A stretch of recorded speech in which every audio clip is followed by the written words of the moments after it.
Roll call, please. Councilmember Martinez? Here. Councilmember Medina? Here. Councilmember Pats? Here. Vice Mayor Bowders? Here. And Mayor Donahue. Here. Is there public comment for consent agenda or items not on the agenda for the successor agency? Okay, seeing none. Special orders of the day, none. Ex parte communications. No. Do I have a motion about the consent calendar? Move consent. Second? Moved by Councilmember Medina, seconded by Councilmember Martinez. Councilmember Martinez? Aye. Councilmember Medina? Aye. Councilmember Pats? Aye. Vice Mayor Bowders? Aye. And Mayor Donahue. Aye. No action items. This meeting is adjourned.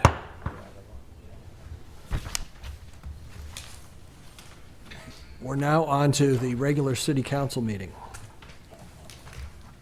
I call this meeting to order, and we have an oath and a song.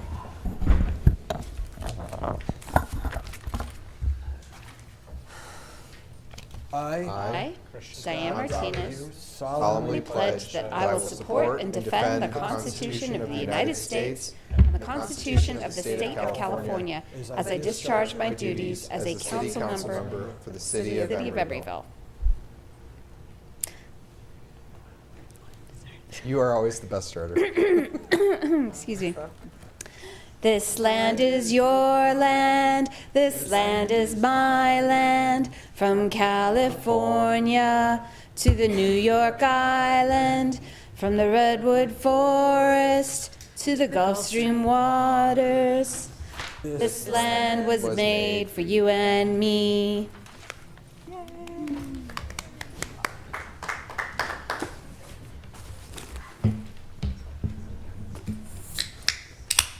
Is there an approval of the final agenda?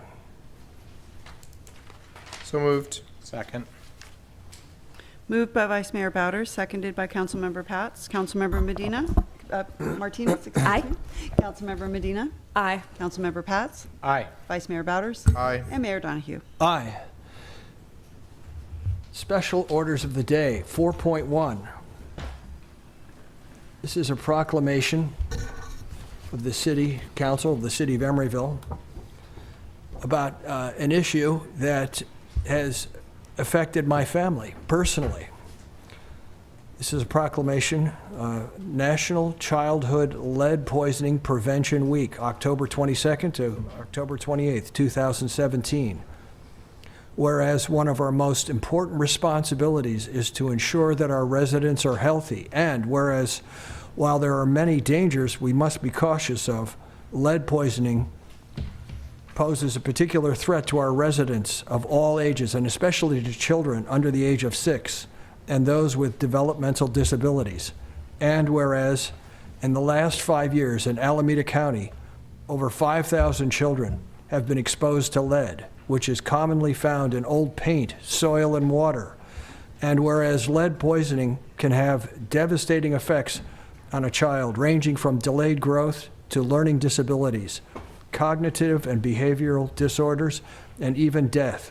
And whereas lead poisoning tends to have little or no early visible symptoms and often goes undetected, and the only way to diagnose lead poisoning is through a blood test, making it crucial to contact your health care provider if you believe your child has been exposed to lead. And whereas our youth deserve a bright future, and it is vital that we take the necessary steps to make sure that we have a lead-safe environment in Alameda County. And whereas the Community Development Agency's Healthy Homes Department provides services to prevent and manage child lead poisoning while promoting overall health and safety in the home. Now, therefore, it be resolved that the City Council does hereby proclaim October 22nd to 28th, 2017 as Childhood Lead Poisoning Prevention Week, and encourages residents to learn about the dangers of lead poisoning and how to best prevent them in your family. Proclaimed the 17th day of October 2017 at a regular meeting of the City Council by the Mayor of the City of Emeryville. Can I give this to you? Would you say a few words? Yes. Thank you.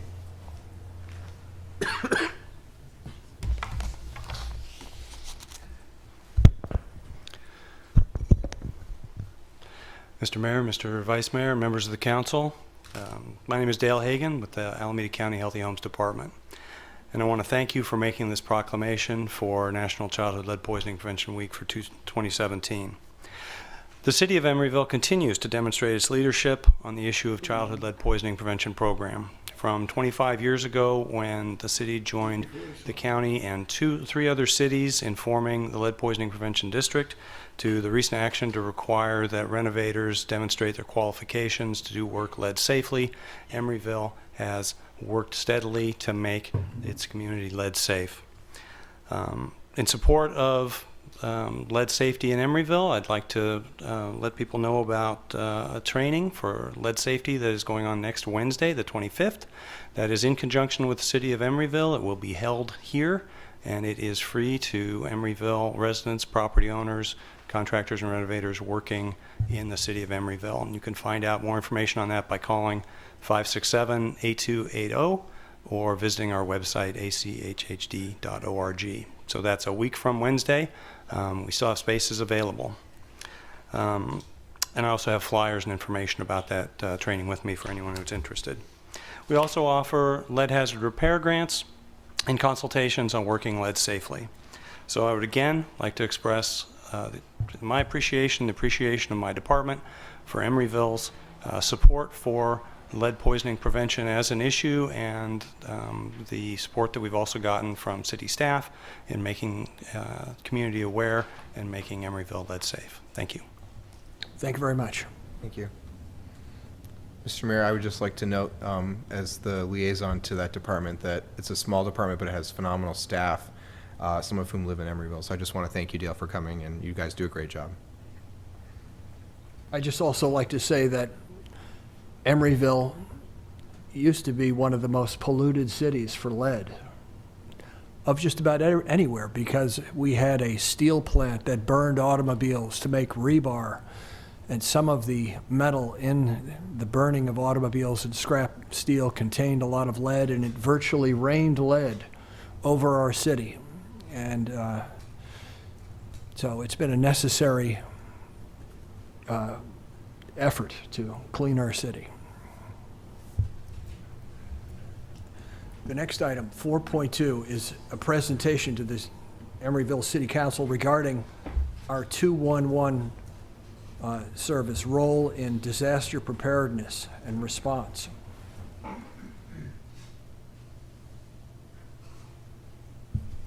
Good evening, Mr. Mayor, Mr. Vice Mayor, council members, and city staff. My name is Allison DeYoung, and I'm the Executive Director of Eden INR.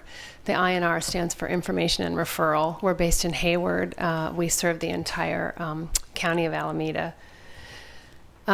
We have been serving the county for over 40 years with a mission of connecting people to resources. We have a multicultural, multilingual staff that links people in need to critical health, housing, and human services from our databases that contain over 3,000 human service programs and 87,000 units of rental housing. Our largest program that we operate is the 211 phone line. For those of you who don't know, 211 is the free 3-digit dialing code available 24/7 in over 300 languages that connects people to health, housing, and human service resources. 211 is a national number set aside by the FCC. We launched in Alameda County in 2007. And the city has been supporting 211 every year for those 10 years, and we're very grateful for that support. Over the past 10 years, we have handled just under 1 million calls and provided over 1.5 million referrals.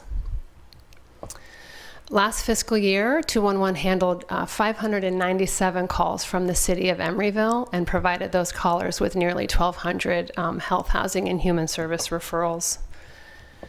And those callers, quickly, just to give you a demographic breakdown, 41% were living with a disability, 73% were female, 24% were single mothers with minor children, 11% seniors, and then 3% low income, 4 very low, and the majority extremely low income. In addition to the referrals that we provide when folks call in, the number one need of all Emeryville callers and all of our callers countywide, not surprisingly, is housing. So people call in with a need. One of the beautiful things about 211, in my opinion, however, is we conduct proactive outreach. So it's always our goal to conduct a comprehensive intake on the callers. We find out sources of income, other members of the household, is there somebody with a disability, et cetera. And through the information gleaned, we can quite often give them additional referrals above and beyond what they were calling for, including the CalFresh program, Medi-Cal. Help Me Grow is a program for folks, families with children age 0 to 3. So even though there might not always be the perfect affordable housing rental, sadly to give, we can quite often put money back in people's pockets that they can use toward their rental by introducing them to programs that they didn't know that they were potentially eligible for. So 211 also plays a very critical role in disaster preparedness and response. Obviously, right now it's a particularly timely time to be talking about local disasters with what happened last week and is still happening in the North Bay. Just before I left for this presentation tonight, we got an alert that homes in Dublin were being evacuated due to a grass fire. 211 in the county, we have a designated seat in the county's Emergency Operations Center in Dublin. In the OES, Office of Emergency Services. When the EOC is activated, we have a seat in the Public Information Office so that whichever staff is able to get there, it would be me, provided the roadways are open. We also have staff who live close to that EOC. That staff person will feed the most vetted, up-to-date information back to the call center. And this information includes what roadways are open, what hospitals are open, how do I go about finding a loved one, where do I donate, etc. And some recent examples that we played almost a year ago, we have a partnership with the City of Oakland. We also have an MOU with them. When their EOC was activated after the Ghost Ship warehouse fire, we had someone on site that weekend, again, feeding information back. We had several calls that weekend from people who were both displaced by the fire as well as people out of county, family members seeking information. And here are some more examples. The Oroville Dam situation, Hurricanes Harvey and Irma. Not only did we have some local people calling, asking for information and where did they find out about family members in other states, because we are now on a new cloud-based database system used by a lot of other 211s throughout the country, we actually were able to take some overflow calls for 211 Texas from callers that were impacted by Hurricane Harvey. And the reason I share this, it's particularly impactful, not only because in time of a big disaster, we were able to provide assistance to a sister 211, but as we all know, God forbid, when a large earthquake or a large regional disaster impacts Alameda County, we now have the capability to get assistance from 211s throughout the country if we are overwhelmed and can't handle all of the calls. We also had some calls from people asking questions after the Las Vegas shooting, and then many calls last week related to the fires up north. And quickly, I'll just share a couple of things that's new with the system. I mentioned the database. It's called iCarol. We've been on it just over a year. Because it's cloud-based, as a disaster agency, that's very important because we can access it anywhere with an internet connection. If our building were to get damaged in an earthquake, we could be up and running with our local staff much more quickly than our old system. It also allows for real-time updates in our online resource directory. And it allows for us to send referrals to our clients via text message and email. We launched a new agency website just last weekend. We're very excited about that. It has a much more modern look. It's a lot easier to navigate. It's mobile responsive. This is a snapshot again of that public resource directory that I mentioned. All of the resources that we give out via 211 are available for people to search on our website as well. And our new website also can be updated remotely, which is good for in the event of a disaster. And another exciting update, we have been selected to serve as the countywide call center for the county's coordinated entry system, which is in a sort of soft launch phase right now. It will be officially launching January 1st, which is a new sort of assessment and prioritization for literally homeless and non-literally homeless folks in the county. So we will be doing the initial screening and triage, and then sending literally homeless folks to housing resource centers throughout the county. Oops. I'll just end by saying we have some exciting things coming down the pike, including moving to being able to talk with folks and give referrals via live text message and a chat feature on our new website. We are in the process of moving to a new voice over internet protocol system, which will align with our cloud-based database, which will really make us be able to be up and running remotely should our office be damaged in a disaster. And we are just really looking, we are all about data and keeping the data up to date and comprehensive, and we're looking to leverage that in new and unique ways, always looking for new partnerships, being able to put our data, for example, on online portals with, for example, city websites or other government entities or CBOs. So those are some of the exciting things coming down. So I will end there and ask if you have any questions about disaster or 211 in general. No questions? Okay, well, thank you for having me, and thank you again for the city support. We really appreciate it. Thank you. Thank you for your presentation.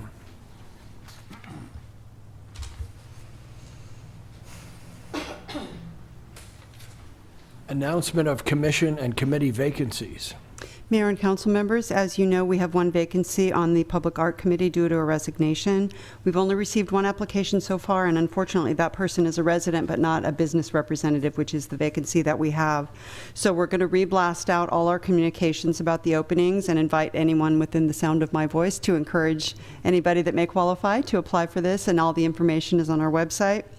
Hopefully we'll receive applications that will work for us. If not, we'll extend the application period.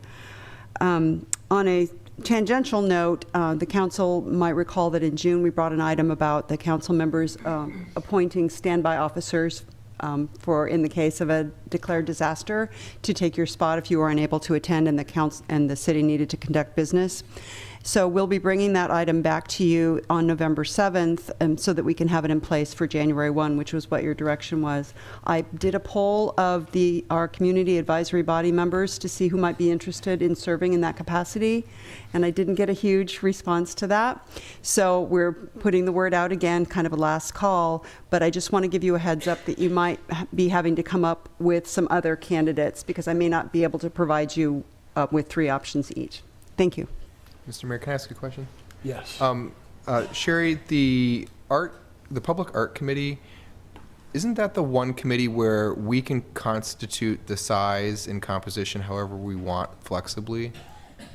Is that the one that does not, Sharon, do you know if that's true? I don't recall. Is Amber in the room? That we can change the membership size? I feel like the other ones all say like 7 or 5 or 9. I think the Public Art Committee is at the decision of the council. So I'm just wondering if we have the ability to add a position if we have an applicant, not foreclosing on the other one, but just whether we could add an interested person. I'm not Sharon Wilshire, chair of the committee. I'm actually not certain myself, so something to find out about. I mean, I can look had into that and let the council right. know. And then also, I mean, yeah, and flexibility a little bit maybe in terms of which sector things come from. I don't know, but Yeah, I we'll met the get more applicant. information. Yeah. Okay. I met the applicant at the Celebration of the Arts, which I won't get ahead of you on, and works at the San Francisco MoMA and is an artist in the city, not a business in the city. So I thought, this is a person who actually is very well connected to the art community. But- So, Okay. yeah. But let's see what the It says technical up to aspects 9. are first. I will. I'll look into it and let council know, and you as well. Okay. Thank you.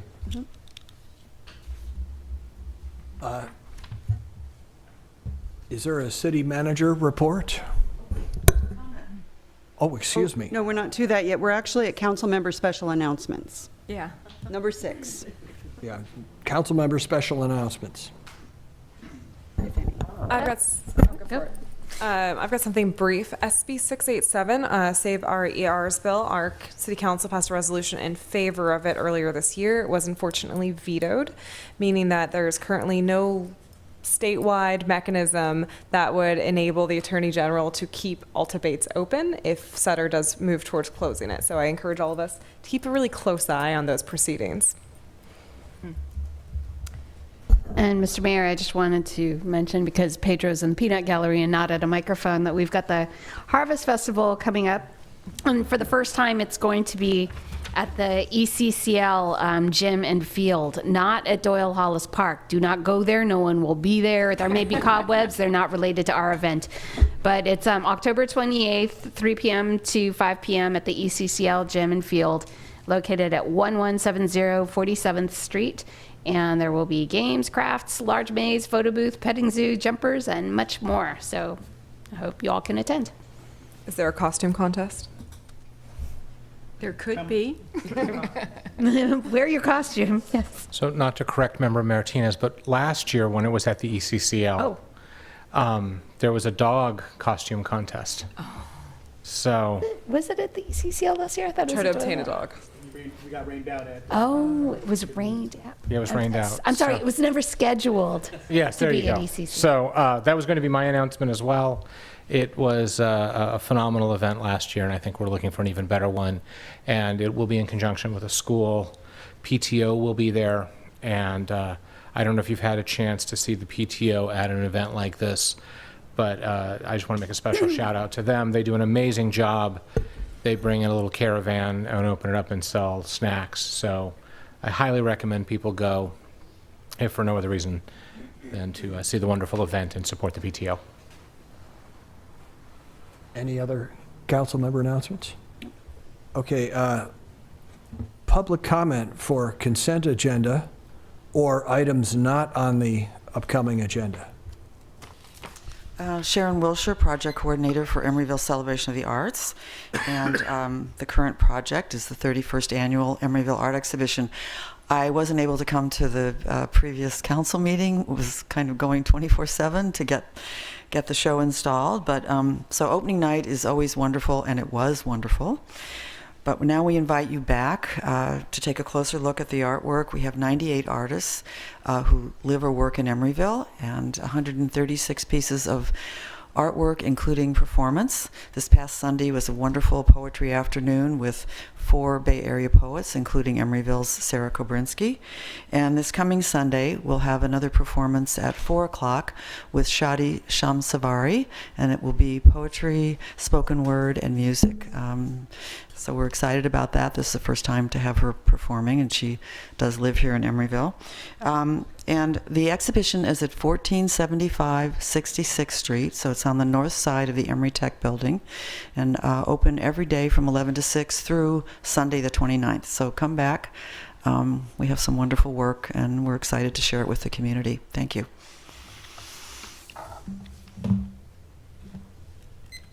Anyone else?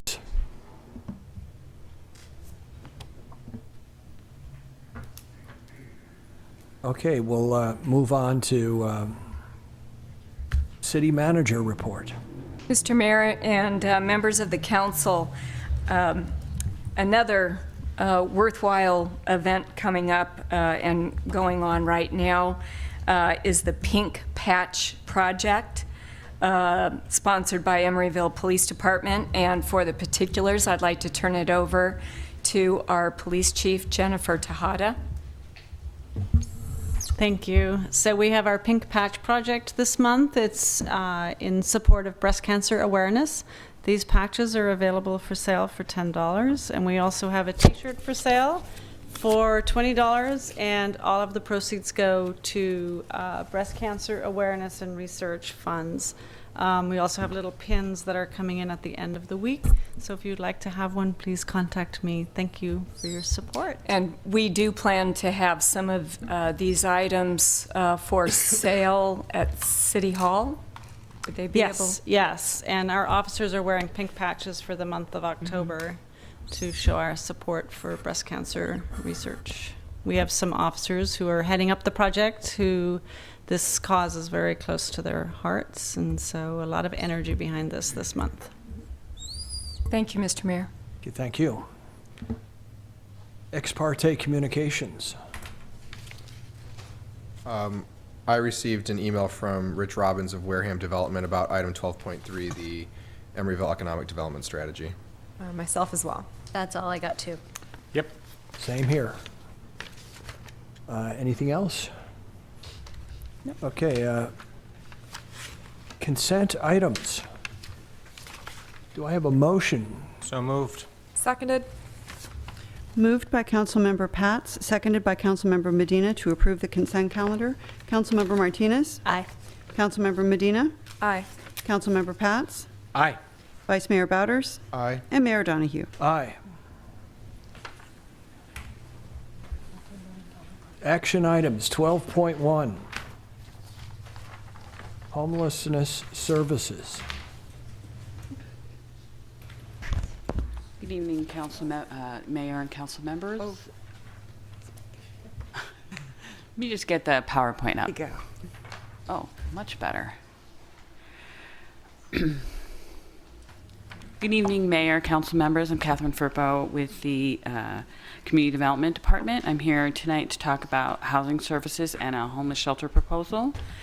We're going to organize the presentation on the action items first. We're going to go over the action items and get your recommendations on those action items.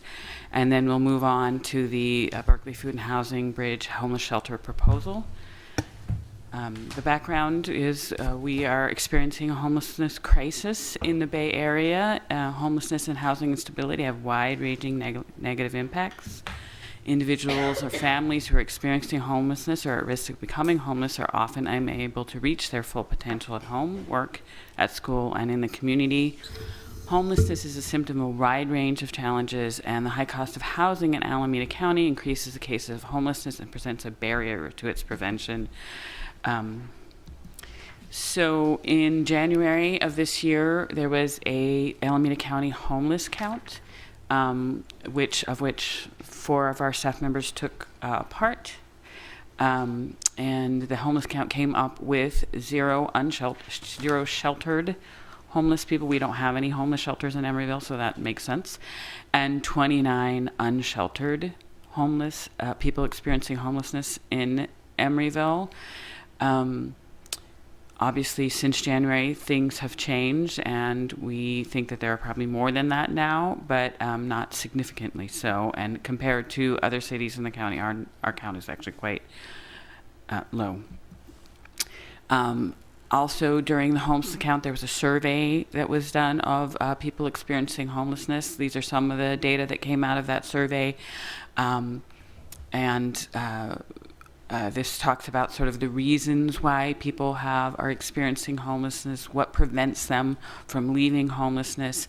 I want to mention that it often is said by people in the community that homeless people experiencing homelessness aren't interested in housing, but this survey shows that only 2% of the people who were surveyed are in fact not interested in finding housing for themselves.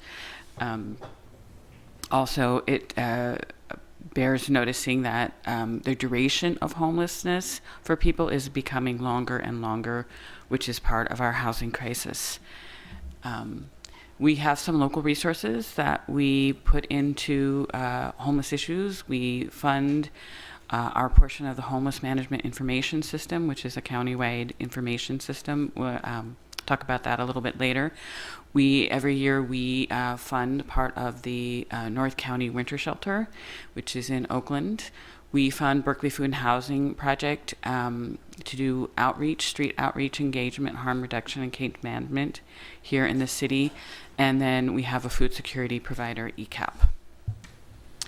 In 2005, we worked with the Housing Committee to develop a homeless strategy. That homeless strategy had 4 goals: to prevent at-risk persons from becoming homeless and returning to homelessness, remove barriers to accessing homeless services, participate in regional strategies for preventing and reducing homelessness, and providing housing services.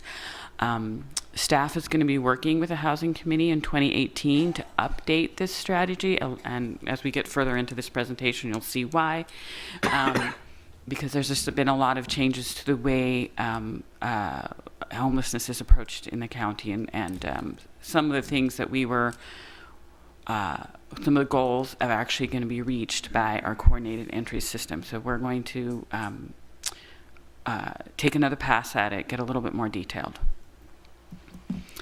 So the first thing I want to talk about is a new system in Alameda County. It's actually going to be every jurisdiction that gets funding from the Continuum of Care, which is a HUD-funded project for assisting homeless people experiencing homelessness. So anybody who has Continuum of Care funds is required to, by HUD, to develop a coordinated entry system. Alameda County has been working on it for about 2 years.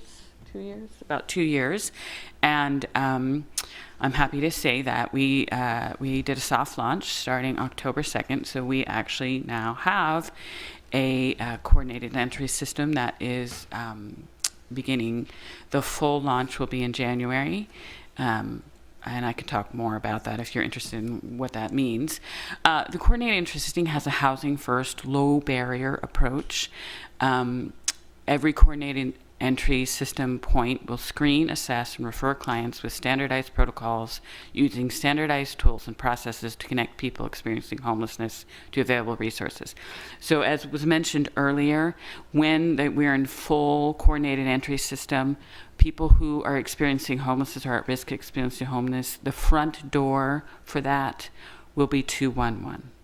So people will be referred to 211. 211 will then screen people, do an intake and screen people, and then send them to one of the housing resource centers that has been set up in the county. And then this process of assessing them and doing a full intake will happen in the area that they are assigned to. So the coordinated entry system assesses people's housing-related needs, prioritizes them for resources, and links those in need to a range of types of assistance, including immediate shelter and long-term housing-focused programs. Programs will follow a progressive approach, and this is sort of a pyramid situation where everybody enters and then they get sorted to some extent to their housing resource center, and then at the housing resource center, there's people get down to the point where they actually have a housing navigator, and then the housing navigator will work towards getting the people who are experiencing homelessness into housing. So assessment will be ongoing, and more intensive services will be offered as needed. And as always, with all of our outreach, clients can opt for less intensive support than what is offered. People not yet homeless will be provided with support and providing problem-solving services to avoid entry into the homeless system. So as I mentioned, the Alameda County did do an RFP, put out an RFP, and they have assigned 4 housing resource centers throughout the county. In the North County, the 2 housing resource centers are Berkeley. Berkeley's housing resource center covers Albany, Berkeley, and Emeryville. Oakland covers Oakland and Piedmont, and then there's one in South County and one in Mid County. The city of Oakland is also going to operate a family front door, which specifically is for families, and it also coordinates the resources that are specific to families.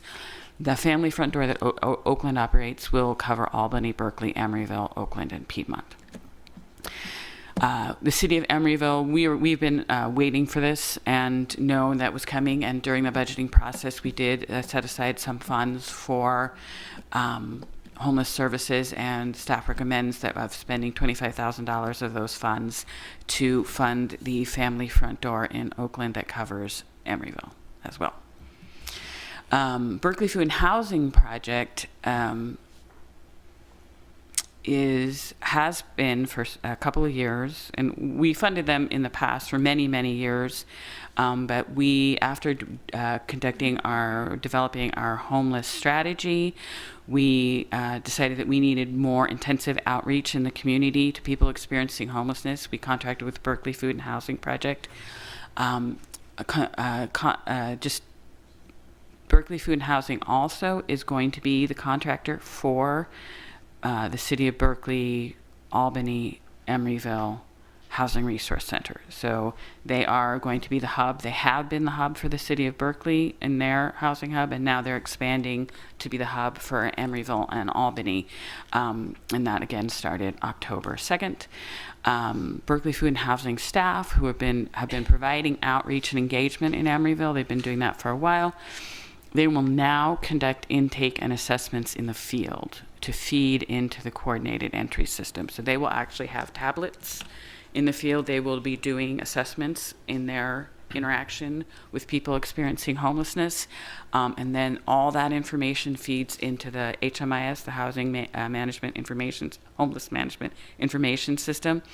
And what that does is, because people experiencing homelessness move around, anytime that person gets services, or if they have moved and gone to a different HRC, then they don't have to be reassessed. They don't need to be reassessed every time they go for food services, or if they're going for housing services, or whatever crisis management they might be doing. Everybody has access to the same assessment, which has not been the case in the past. So this is an efficiency model, and also helps everybody know what has been provided to the people. So in addition to providing the assessment and intake, Berkeley Food and Housing has been integrated during this period of providing outreach into our city processes that address issues that overlap with issues of homelessness in the city. So, for instance, if there's a cleanup, then Berkeley Food and Housing is integrated into our process. So Berkeley Food and Housing conducts outreach and engagement to people identified as possibly having housing issues, and places that have been identified as possibly being habituated by people experiencing homelessness. So there are many ways that we get information here at the city about people. Sometimes it's through the police department, sometimes it's through Public Works, sometimes it's See Click Fix, and sometimes it's just people coming in. So Berkeley Food and Housing, so our department, EDH, then aggregates all that information. We're sort of a clearinghouse of that information, and then we send the information to Berkeley Food and Housing, who then conducts outreach to those people. They also provide outreach and engagement when the city is cleaning areas. So if there's an area where Public Works has sort of identified an area that needed cleaning up, we coordinate initially with Berkeley Food and Housing to see when they're available. We post the site. Public Works will post the site and to give people who are experiencing homelessness warning and time. And then Berkeley Food and Housing, during that period of the posting period, Berkeley Food and Housing goes out and does outreach to those people and sort of assesses what's going on and sees if they needing help. And then during the actual cleanup, Berkeley Food and Housing is present to provide assistance to the people experiencing homelessness. The other item before you is the North County Winter Shelter. The North County Winter Shelter operates from mid-November to mid-April each year. The shelter can hold up to 100 people and is currently funded, but is currently funded for less. Right now it's not funded for 100 people.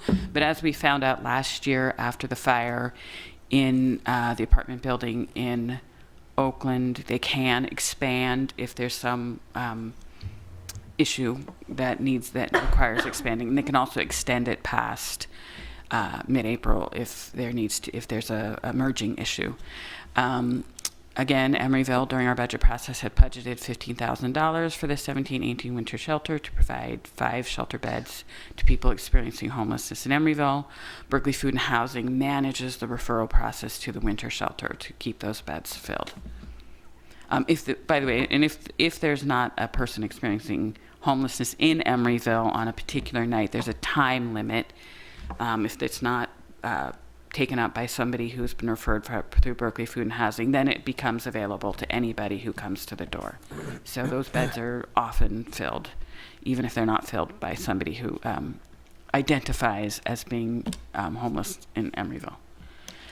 So this is the point where we would like to get direction from you on the 3 funding items to authorize the city manager enter into a memorandum of understanding with the City of Oakland for the operation of the North County Family Coordinated Entry System. This is the family front door. To authorize the city manager to amend the professional services agreement with Berkeley Food and Housing Project to increase the funding and to amend the scope of service and to extend the term of the contract. And to authorize the city manager into a memorandum of understanding with the City of Oakland for the operation of the winter shelter. So this is where we'll stop and go on. Are there clarifying questions before we go to public comment? Okay. Thank you, Catherine. Is there public comment on this presentation? Mr. Carpio?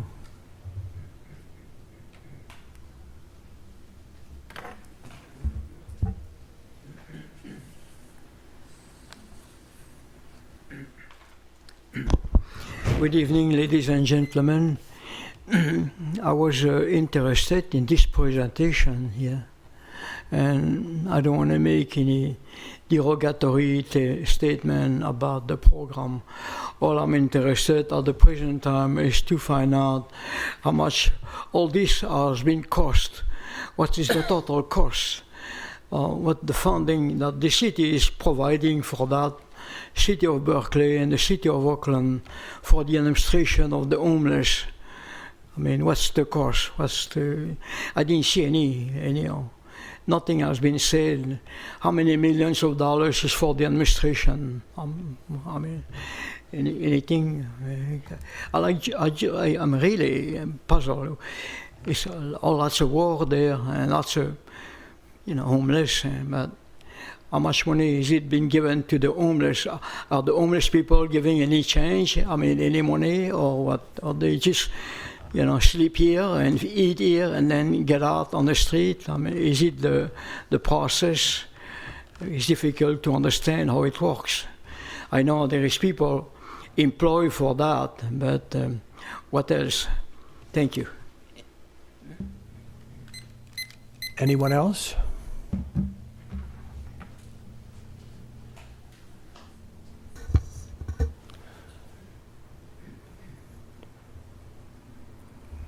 Comments about the direction?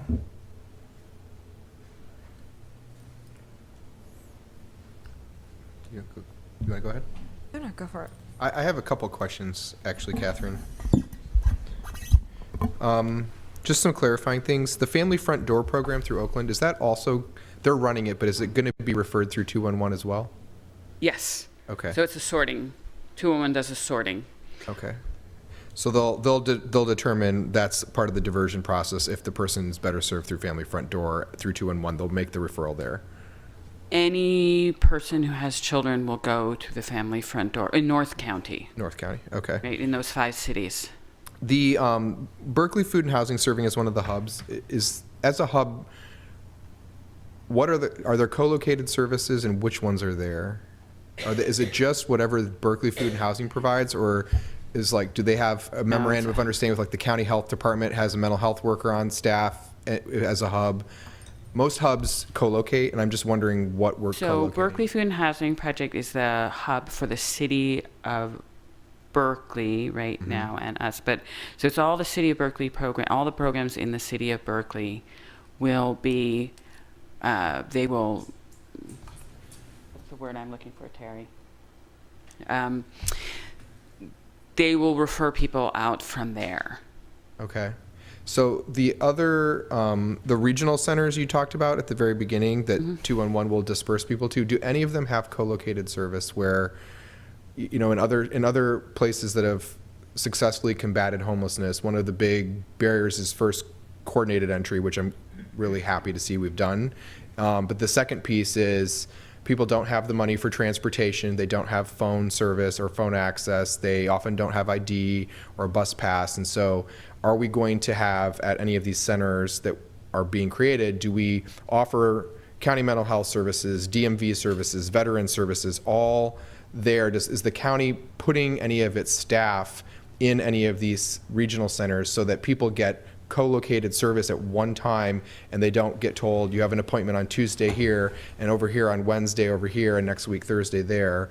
I'm just curious if we're doing that. Just the case management that Berkeley Food and Housing provides now is located at their hub. But remember that a lot of this is happening in the field at this point. So people will be met where they are, and then the coordinating their appointments will happen not in one place. They won't be sent to one, they're not going to be sent physically to the hub for the most part, unless they're meeting their case manager there. So the idea is that there will be, and we actually we actually do provide bus passes to people. That was my next question, is whether any of the people we are encountering who come through 211, if they're going to get transportation assistance to, bless you, a regional housing center so that they can meet their housing navigator and get services, or whether it's like, hey, your regional center is in Berkeley and they're living here with a shopping cart and they can't get to Berkeley. Do we offer, is there a referral to the city for a person who's homeless in Emeryville where the 211 says, So go to City Hall? Our outreach providers have the Okay, so the outreach bus provider pass. would do the bus pass? Right. And I believe the police department also has bus passes for people. We got that, and I probably have to see how they're doing on that. We did for the winter shelter. We also provide bus passes to and from the winter shelter.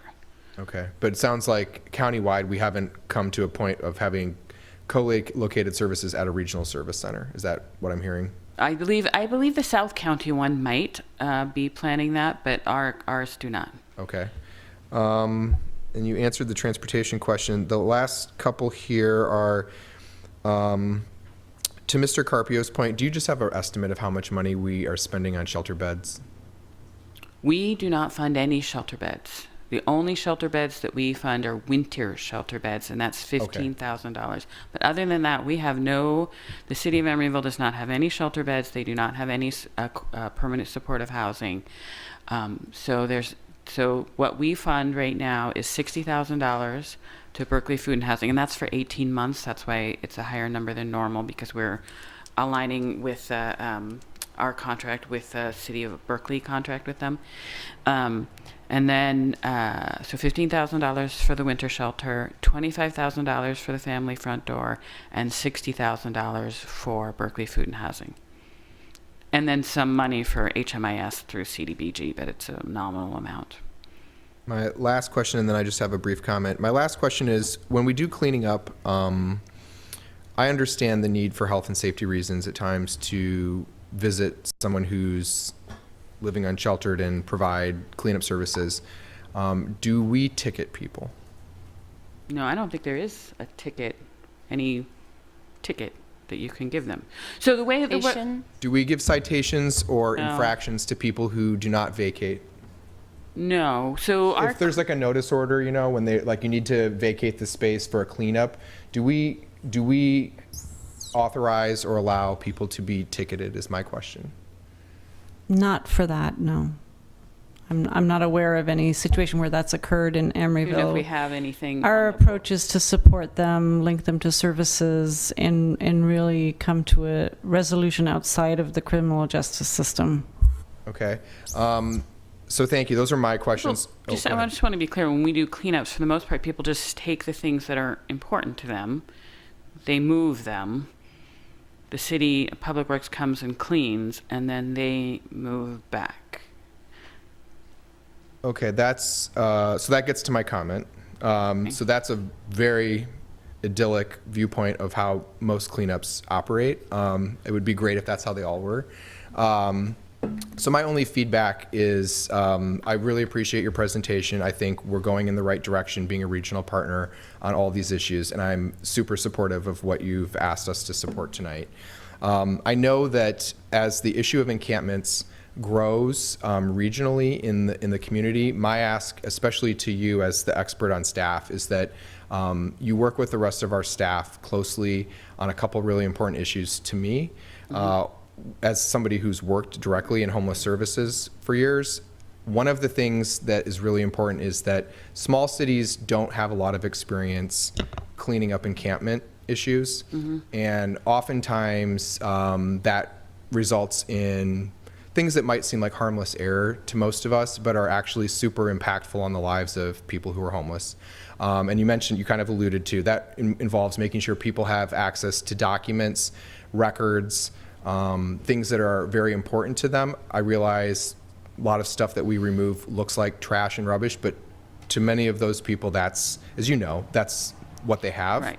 And so I think just having really clear, this is for everyone, but just having really clear protocols about how we treat people humanely, and I'm not questioning the humanity of anyone on staff in how we're doing this.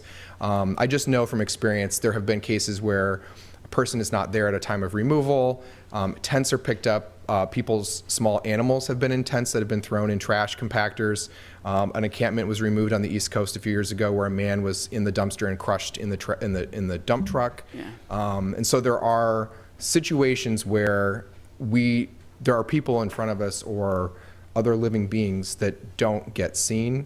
And so, I mean, I understand the need for health and safety. I just want us to be really, really compassionate about how we go through this. And if we do have any protocol anywhere where there's authority to issue a ticket or citation, my experience is that a person who has nothing is only further entrenched in homelessness. When you issue a ticket or a citation to them, they'll never be able to pay it, and it's not dischargeable in bankruptcy if you owe a debt to a municipality. So I just would hope that when we craft the protocols that we use, that we are really sensitive to the fact that these are often people who have myriad of barriers, and I'm not preaching to you, you understand this, and I know that, Catherine, but just for the benefit of everyone, we really look carefully and bring in people who will help us craft policies that do the minimum amount of harm necessary to protect public health and safety. Right, and I want to point out that Berkeley Food and Housing is trained in what's called trauma-informed care. That's the right way to do it. And so one of the reasons why we don't do cleanups unless we know that Berkeley Food and Housing, our outreach staff, can be there, is because they can sort of help with the process, especially if a person is, their things, I mean, people have all sorts of attachments to their things, and that's, first we give them a lot of warning. We do outreach during the period that the posting is for. It's a minimum of 1 week. And then we make sure that Berkeley Food and Housing can be there during the cleanup. So I want to say that we haven't had that much issues. Most of the time when people are going to have a cleanup, they sort of, it's been really smooth. We haven't had, sometimes they just leave. And then it's just a matter of cleaning up what's left. But we have a couple of issues that are sticky right now. We have a stuff issue in one place, and we have a right-of-way issue in another place.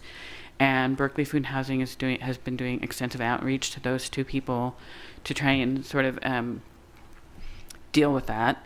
to help them sort of through their process while we're trying to dovetail into our process.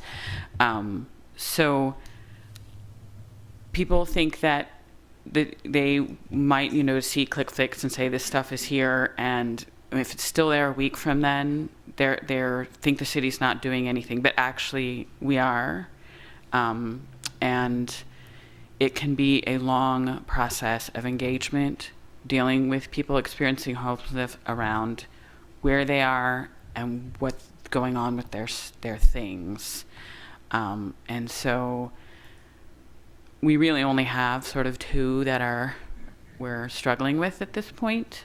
But even though people see the pile growing, it doesn't mean that we're not doing anything. It's just that there's a human aspect to it that is takes a long time of engagement. So I just...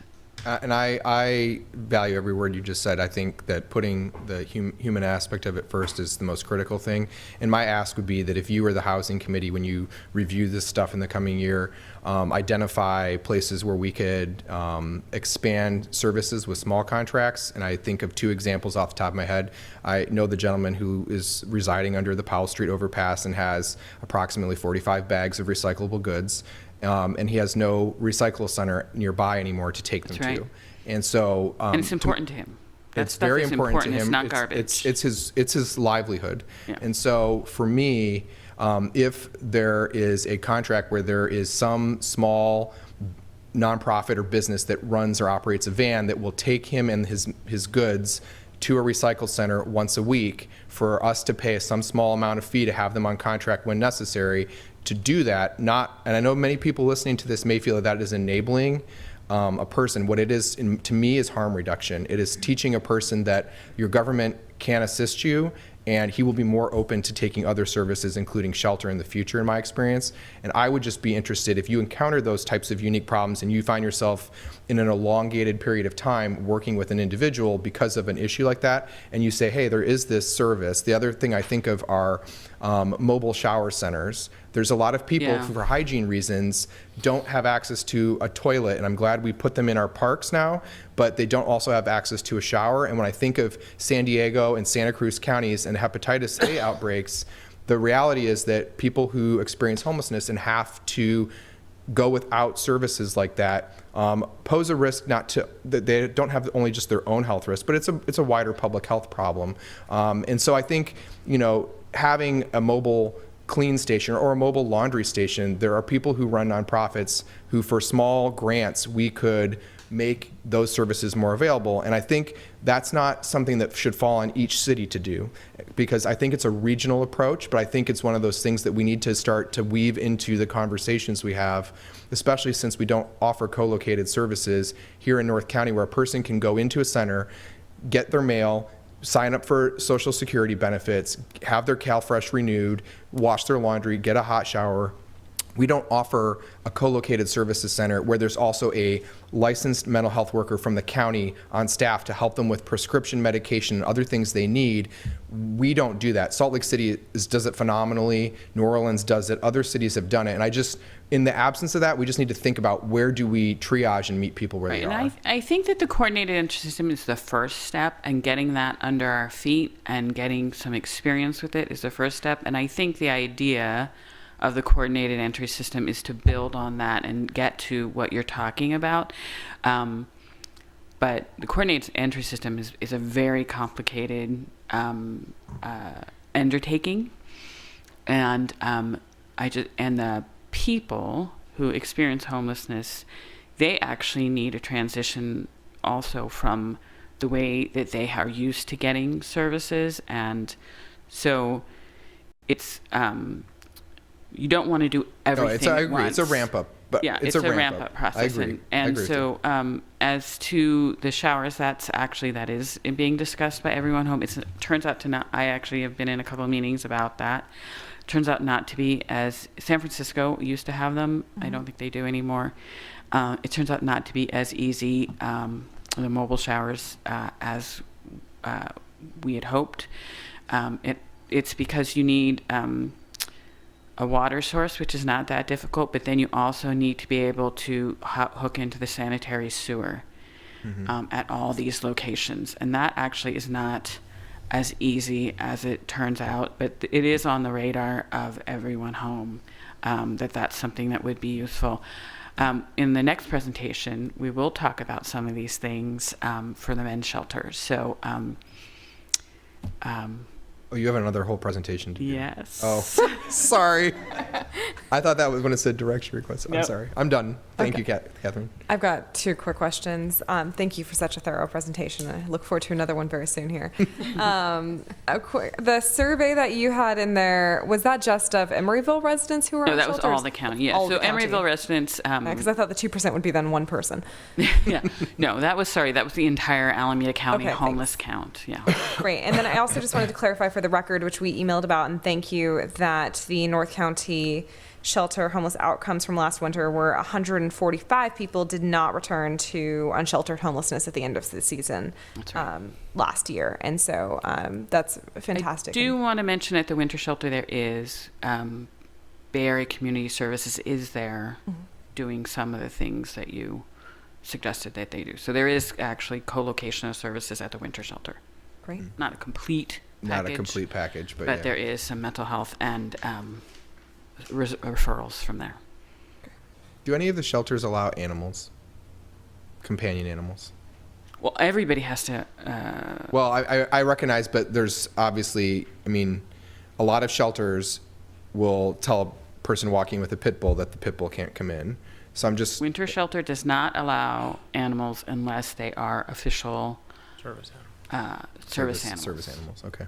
And by the way, there are actually a lot of service animals in the homeless population. Yes.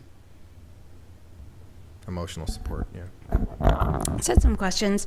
Well, first I wanted to thank Vice Mayor Bowders for his sentiments, and I appreciate and support everything that you said. And I want to thank staff for their obvious sensitivity around these issues. Everyone who's worked on this, it's obvious that you not only work hard on these issues, but that you actually really care about this population. That comes through. My questions are about the very top of the entry process. So when someone's given a referral and they're being linked to services, what does that actually look like when you're meeting someone on the street where they are and they don't necessarily have access to communication devices, to the internet, phones? There aren't a lot of payphones on the street anymore. So, how do we actually get them connected? I do want to mention that people experiencing homelessness it is free phones are available to them. And you kind of see them, you see these sort of people with card tables and in front of 20th county. and San Pablo. Yeah, so 20th and San Pablo in front of the county building. Those are free phones that are and they are internet. They do have access to internet from them.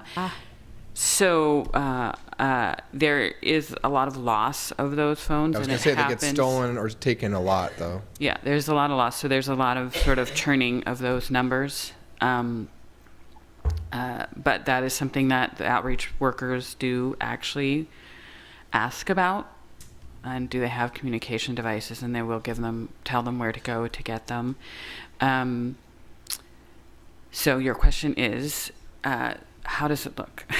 So it's new, just started on the 2nd. So the outreach workers have been trained to do intake and assessment. And I want to remind you that what the assessment does is it's actually a sort of a sorting assessment. And it sorts the people with the greatest need into the programs that will have room to serve them. So somebody might go through the whole assessment process and not necessarily get immediate services. But as I said, the assessments are ongoing in the field.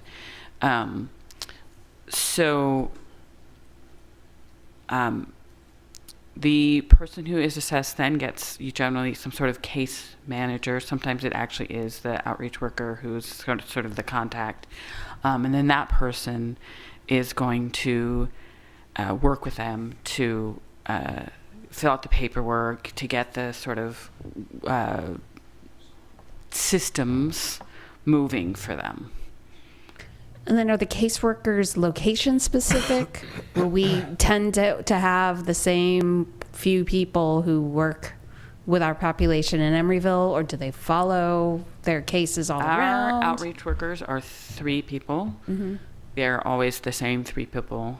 They're on a schedule. Depending on where they sort during this assessment process, then they might get a case manager. The case manager will be physically at the hub. But depending on what the situation is and the level of communication that the person is capable of, they'll either get the services at the hub, or the services will come to them in the field. Okay, thank you.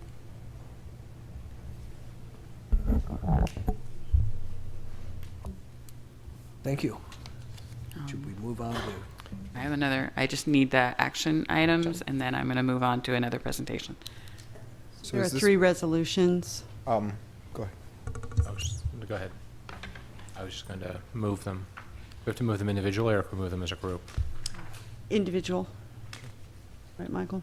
Yes, individual motions, please. So I'll move the first item. I'll second. For the resolution under 12.1.1, moved by Councilmember Pat, seconded by Vice Mayor Bowders. Councilmember Martinez? Aye. Councilmember Medina? Aye. Councilmember Pats? Aye. Vice Mayor Bowders? Aye. And Mayor Donahue? Aye. Move item 12.1.2. Second. Moved by Councilmember Martinez, seconded by Councilmember Medina. Councilmember Martinez? Aye. Councilmember Medina? Aye. Councilmember Pats? Aye. Vice Mayor Bowders? Aye. And Mayor Donahue? Aye. Move 12.1.3. Second. Moved by Vice Mayor Bowders, seconded by Councilmember Pats. Councilmember Martinez? Aye. Councilmember Medina? Aye. Councilmember Pats? Aye. Vice Mayor Bowders? Aye. And Mayor Donahue? Aye. Okay, thank you. So, the city, actually the cities of Emeryville and Albany have been approached by Berkeley Food and Housing and Bridge Housing to asking us for funding for a large project in downtown Berkeley, the Berkeley Way project. It is, let's see if I can. What agenda item is this, please? Yes, I was having the Same agenda item. We're just moving on. This is, I mentioned at the beginning that this is just this is not a action item. It is just, we're asking for direction from This council. is covered by item 12.1. It's discussed in the staff report, but there's no corresponding resolution. I see. Okay. Got it. Thank you. So the project is here in downtown Berkeley, near UC Berkeley campus. Oops, let me do that, sorry. It is a project that has 2 parts. There is an affordable housing piece and a shelter and services piece. This is what it looks like on the, let me just do this. On this side is the Berkeley Food and Housing piece, and this side is the Bridge affordable housing piece. It is 86 units affordable housing, 53 units of permanent supportive housing, 32 shelter beds, 12 temporary housing beds for veterans, homeless services and social services, and a medical clinic. The Berkeley Food and Housing section of this project has 6 floors with clinic, courtyard, community kitchen services, and a reception area. On the first floor, shelter beds and transitional beds, and a population, services for them on the second floor, and then 4 floors of permanent supportive housing, with the 6th floor also having a roof garden. So this is the side that is the Berkeley Food and Housing first floor. This is the side that we are being asked to fund. On this floor is a medical clinic. There's a community room that also is where people are fed. There's a kitchen and service offices. On the second floor, you'll see here, this is the men's shelter. 32 beds, men's shelter. Over here are 6 rooms, 12 beds for veterans housing.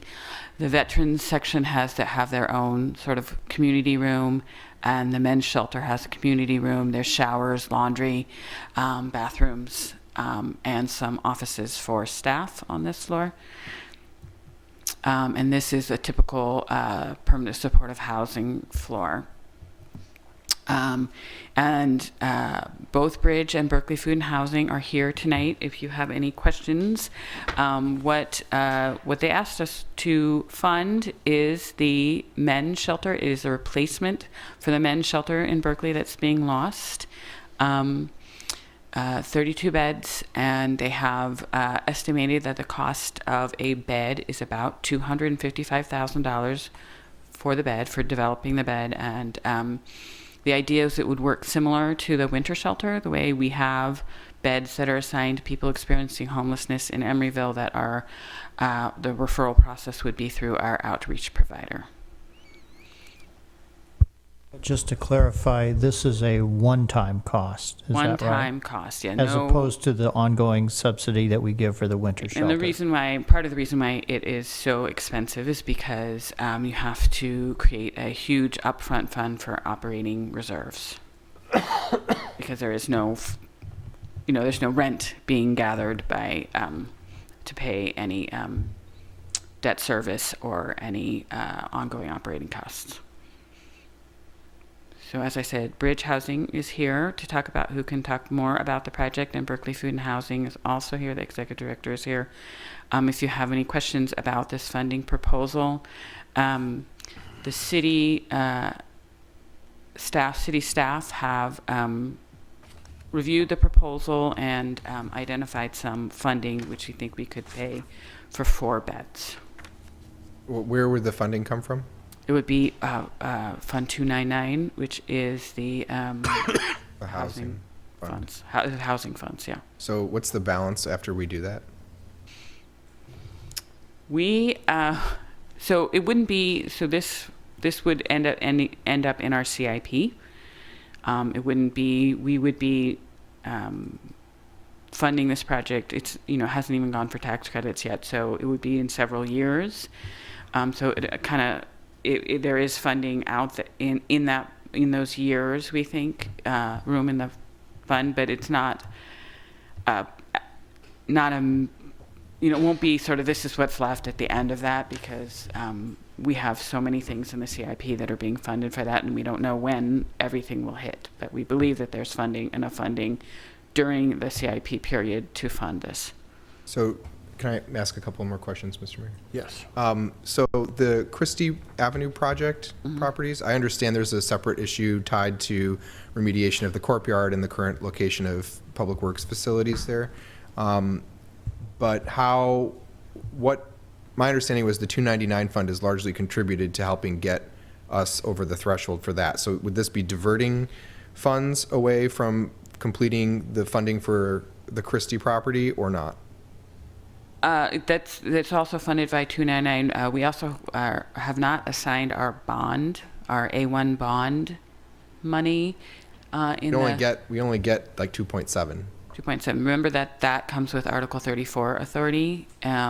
So we probably would spread it around to a couple of our 100% affordable projects. But it would. We feel that the CIP with everything would still have enough funding for these projects. Partly because the money would be coming back from the polluters of the courtyard eventually. Is that what you're thinking?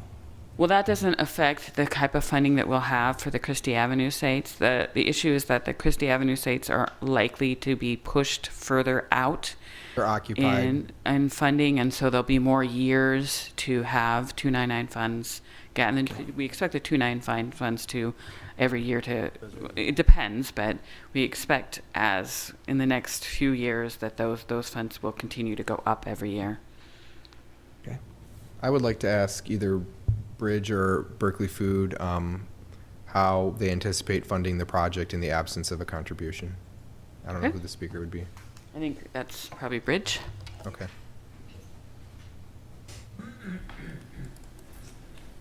Good evening. My name is Jamie Haichu. I'm a senior project manager with Bridge Housing Corporation. We partnered with Berkeley Food and Housing Project 2013. I think we started the conversations and were selected by the city of Berkeley in 2014 to explore the feasibility of developing this site. And what this presentation is focused on is just one piece of a mixed-use development that includes affordable housing, as was described, within the Berkeley Food and Housing Project, permanent supportive housing, and then this piece, the men's shelter and veterans transitional housing. So we are financing this in three different ways. The property will be subdivided into three different parcels because of the specific funds that can be applied to the Bridge Tax Credit Affordable Housing Project, the Permanent Supportive Housing Project, and then shelter-specific and veterans transitional housing-specific funds. So to your questions about other funding sources for the shelter piece, we are looking at this, for the veterans piece, the state VHHP program. Prop 41 money? Yes. Yeah. No Place Like Home, we anticipate will be available in the summer or fall of 2018, depending on how that process moves forward. Again, that's another state program that's specific for homeless housing. I believe that bond was passed in 2016. They're still working through the process of getting that program out. Guidelines were presented in July of this year. They anticipate having a NOFA out next year. The A1 funds for Alameda County have been discussed already this evening. The guidelines, we worked hard with the county to make sure that one of the uses that's allowable under that program is not just permanent housing, but transitional and shelter housing as well. So we'll be working with the city of Berkeley on sizing how much of their A1 funds. They have about 15 million in A1 funds for their base allocation, and then there's the regional pool as well, so we'll be applying for those funds. One of the sources for the shelter is actually a capital campaign that Berkeley Food and Housing Project has been working on for a few years as well. So, like all of our developments, many different sources coming together. In this case, for the transitional housing and the shelter housing, very specific to that population. Mr. Mayor, I have a question. Yes. So what's the total amount of subsidy you need to finalize this project? For the overall project? Overall, project. So it is about $95 million project for 89 units, 53 permanent supportive housing, and then the shelter as well. City of Berkeley is working on their contribution between the Bridge Affordable Housing Project and the permanent supportive housing. Both low-income housing tax credit projects will be able to use that program to bring in somewhere around 40 to 50% of the funds necessary for that program. And then working again, kind of some of the sources that are like across all portions of the property are City of Berkeley, Alameda County A1, No Place Like Home within the Berkeley Food and Housing portion of the building, Federal Home Loan Bank's affordable housing program, so a lot of the typical sources for low-income housing. Okay. A couple other quick questions. One is, what's your timeline for when you need to know about contributions, working with the tax credit deadlines and other things you're doing? What's your timeline right now? Yeah. Overall, we anticipate being under construction in 2019. We're working through entitlements right now. We have a formal planning application into the city. The city of Berkeley, is very much behind this project. We have kind of monthly meetings with the mayor. We have weekly meetings with the planning department to move this forward. They've identified this as their #1 priority project. So we anticipate being through entitlements in the beginning, probably the first or second quarter of next year, which lines us up for a series of applications over the course of 2018. And as we get further down the application line, the amount of funds that you have committed to the project help your scoring. Mm-hmm. So for instance, the state's cap and trade program, which somehow I forgot to mention earlier, I apologize. That's going to be a huge part of the financing for this project. To be competitive there, you need to have all your financing lined up except for your tax credits. So to get back to your question, within the first or second quarter of 2018 of next year, to have this commitment lined up would be hugely valuable in helping us be a strong applicant to all the programs that we go. So are you applying for 9% tax credits? It'll be a 4% project, mostly because of the competitiveness of the 9% program. Okay. And then so the veterans housing is transitional housing, so it's time limited by how much, 6 or 12 months?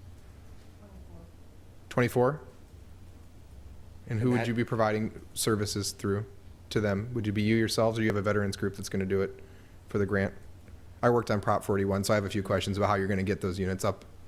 Good evening, everyone. My name's Terry Light with Berkeley Food and Housing Project. And first of all, we're really glad to be in partnership with the city of Emeryville, and glad to be part of the new North County hub, including Albany and Emeryville. So Berkeley Food and Housing Project has a long history of doing veteran services ourselves. We opened this is a currently operating veterans transitional housing program that's going to relocate into this new facility. So we've been providing the services since, oh my goodness, okay, 7 years already. And so we will be the provider. And we work in partnership with the VA. There is a veterans transitional housing program liaison in this region who comes there weekly and has meetings with the veterans and the staff. Okay, great. I have no more questions. Thank you for your answers, by the way. I appreciate it. Thank you very much. I just want to mention one other thing that related to funding is that Christie Avenue is not our only housing project that will need funding. We have what we're hoping to be is a permanent supportive affordable housing project, and we have a senior housing project. And you all know that there's funding gaps on every project that we work on.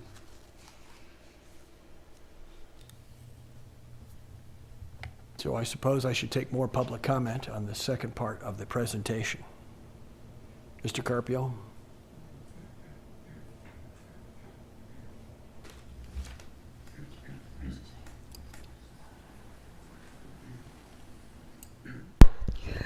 So from what I understand, correct me if I'm wrong, we are providing $200,000 for this project. Is it so?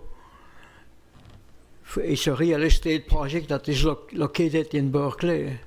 It's a one-time donation or that we provide, but I mean, we don't own that.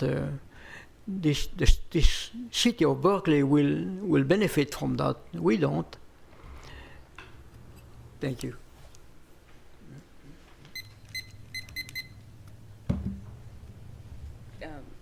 The city of Emeryville currently doesn't have any shelter beds for the people experiencing homelessness in Emeryville, except for during the winter time where we have 5 beds. And so I do believe that people who come through Emeryville actually do end up in Berkeley shelter beds. Catherine, would there be any formal set aside the way that we do have with our winter shelter? That's well, I mean, so we're actually looking for direction from you. This is sort of an unusual request, and this is sort of the first sort of pass at it, and we're looking for direction from you, how you would like us to proceed. That would be what we would propose as staff if we were to move forward, is that there would be a set aside of beds that would be then held for people who are experiencing homelessness in Emeryville. That would be sort of, but I just want to mention that the whole coordinated entry system really is about assessment and what the people who end up in shelter, the idea of people coming from unsheltered to sheltered is that the people at the greatest need. And so there is sort of this sorting that will happen. The coordinated entry system doesn't increase the number of beds, and this project doesn't increase the number of beds. This is a replacement project. And doesn't necessarily create more housing at the other side. It's just a system to be more efficient and to be more humane in the way people are constantly being reassessed. It's a system change. I believe there was someone else who had a public comment. Can I wrap up one thing real quick before? So just the total dollar amount, because I think he has it wrong, the total ask. It was 255,000 with, and, you know, this is all, was just, It was $255,000 per bed. Yeah, I had it They at were million. asking for 4 beds, which is slightly over $1 million. Yeah, so I want to be clear, it's not 200,000, it's a total of $1 million. So, yeah, Mr. Carpio, they're asking for $1 million to provide 4 beds in a shelter that would be permanent beds for Emeryville residents who are homeless. That's what the ask is. Potentially permanent. Potentially permanent. Sorry, thank you. Yeah. That's So- the ask. Okay, Not the real estate, not our real estate. Yeah, so. It's kind of a comment. I just wanted to say thank you so much for your insight and offering of consideration to how we deal with homeless population. And I just wanted to make a comment. Who are you? I'd love to meet you. Hi. Hi. I am Tracy Young. I'm a resident of Emeryville, and I also am the business engagement manager for Rubicon Programs. And we work very closely. Hi. So I just wanted to say, Emeryville has a very low visual of homelessness, and there's a reason for that. People who are homeless are very resilient and resourceful, and there are no benefits. There's no resources to people here in Emeryville, and that's why people are in Oakland. There's also no tolerance for homeless people sleeping on the street here in Emeryville. You asked about being cited, and I was just looking at an article here in Alameda too that they brag about that they don't have a homeless rate, but that's because people can't be homeless on the streets. And I wanted to ask a quick question, because I think that when you were asking the question about being cited, that I actually think that you can be cited for sleeping on the street here in Emeryville.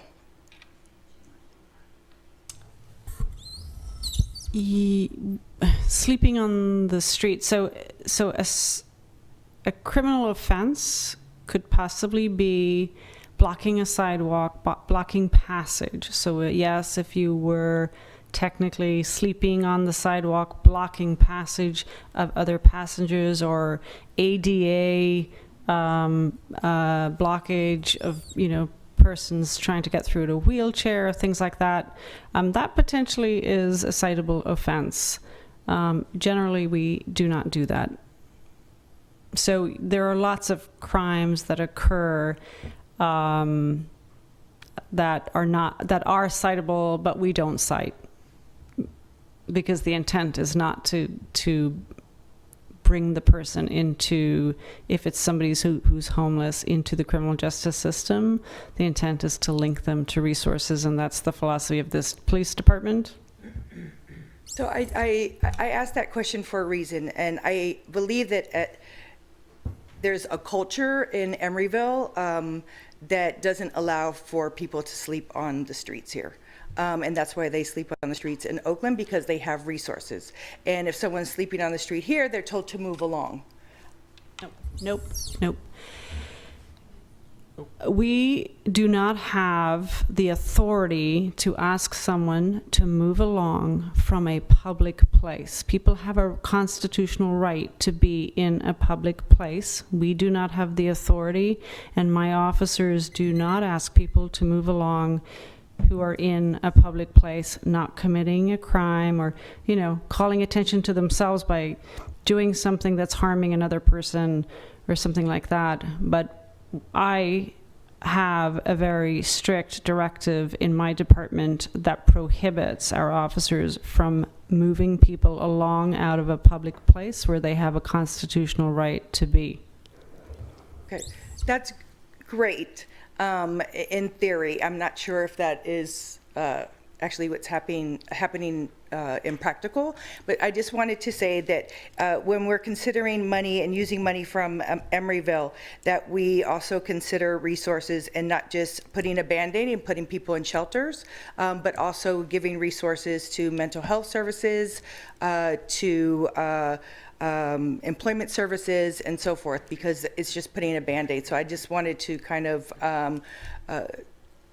back up what you were bringing up, that we look into that, and in terms of the money that we give, also looking into the services that are being provided. Thank you. Thank you for coming.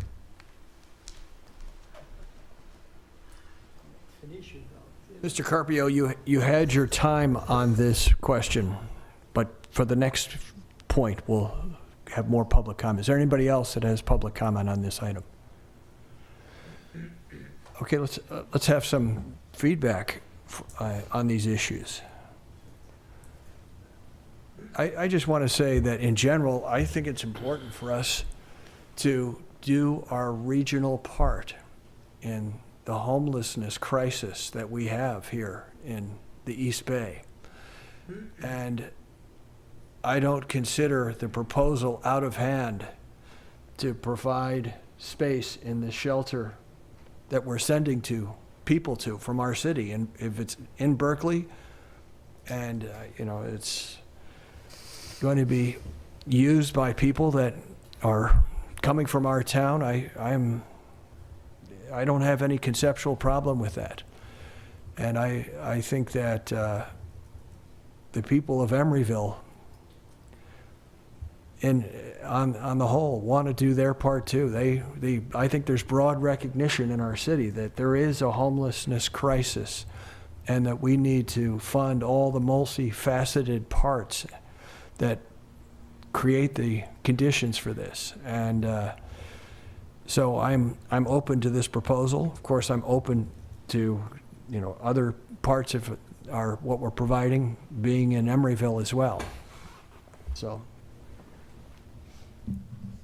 Thank you for saying that, Mayor, because I agree with you. We have to take a regional approach and do as much as we can. I still need to know more about the numbers and understand that fact. And so I appreciate this coming in as a first talking. So I think I'm going to say exactly what you said, which is I'm open to the concept because, that's the nature of homelessness. It doesn't stop at one border and start at the next, unless you have a bridge and tunnel, apparently, that you can use. And, I think there's a lot of good here, and I'm open to the idea, but I really do need to see the numbers and get some time with the budgetary constraints and options that we're looking at.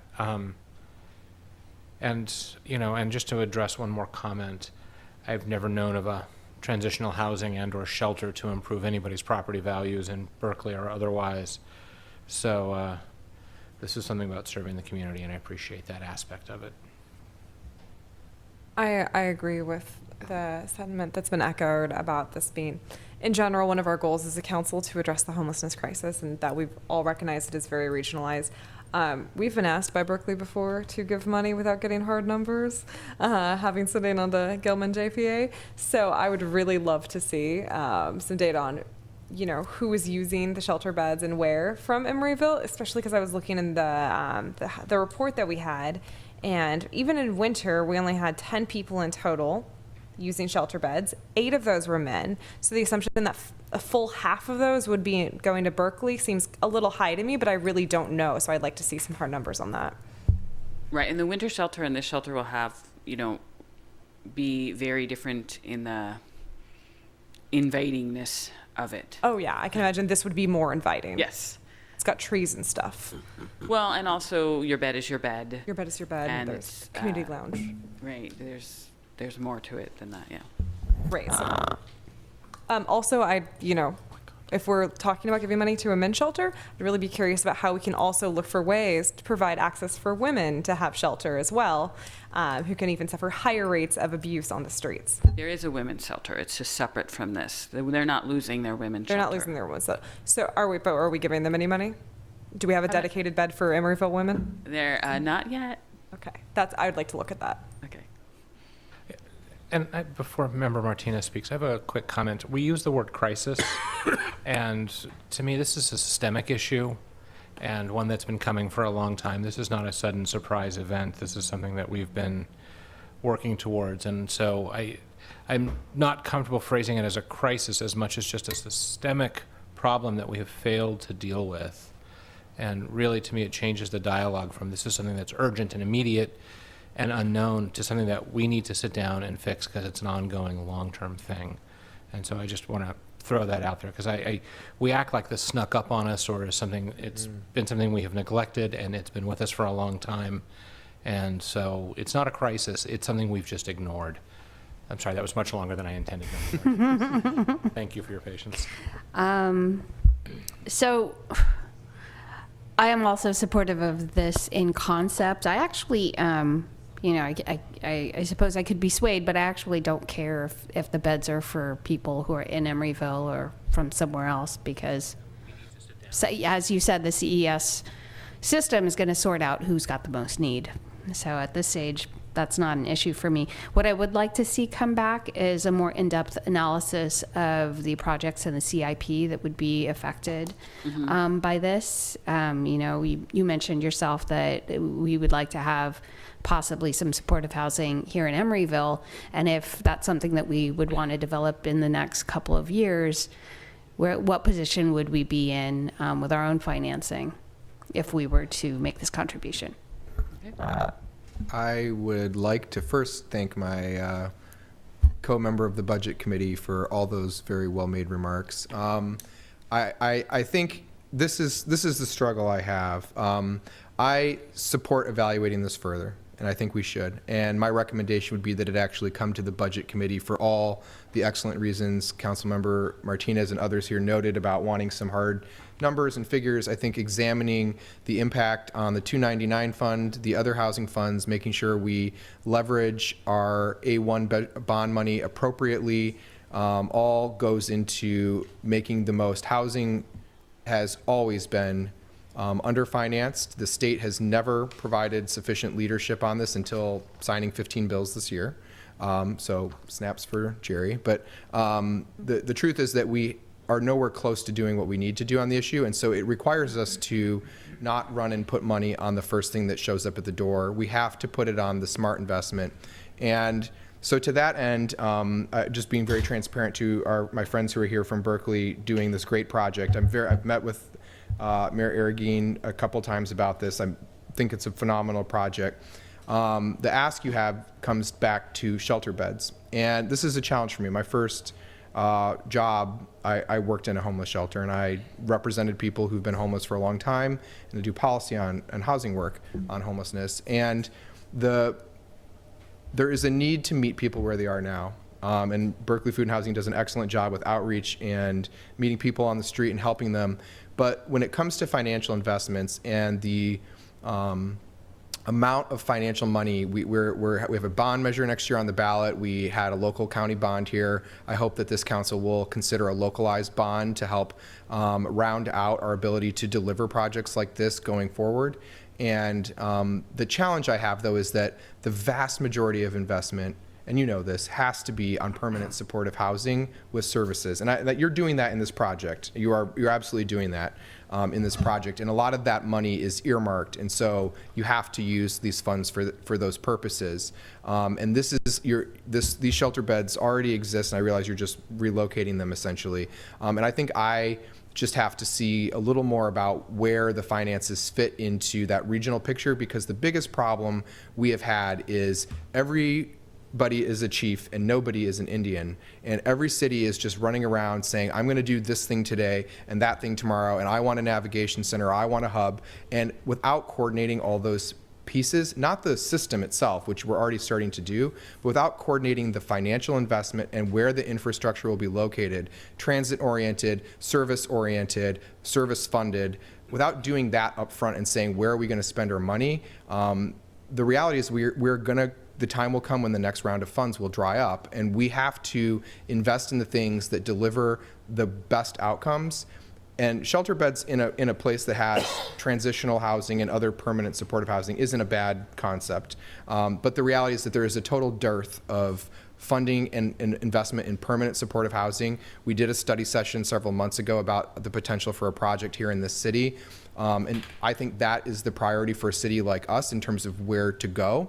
And so it's not that this isn't something I could support. It's just that I think we have to prioritize the very small resources we get as a city to ensure that what we can contribute to the regional solution of homelessness is the right thing. And what we can deliver on is permanent supportive housing. So I'm not opposed to this. I think we need to review the numbers. I heard some very clear timelines for the folks who are working on this, and I think that with Councilmember Martinez's support and the council's support approving that approach, with the budget committee reviewing it, we could review this either before the end of the year or very early next year so that you have some clarity on that and the council can review it again at that time if that's what people like.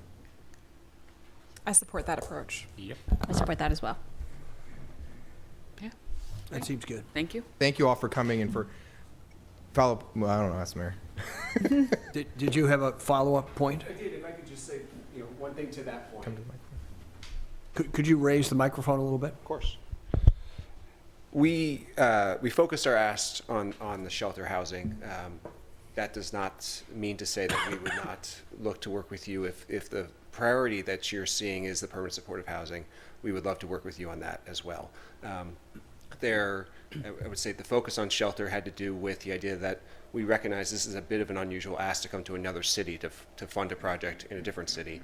And when you get to tax credit housing and fair housing issues, we wouldn't be able to set aside specific permanent supportive housing beds for people coming from Emeryville. So it felt like the transitional beds, you're seeing the investment in, the shelter beds, you're seeing the investment and you're having those beds that are set aside for Emeryville.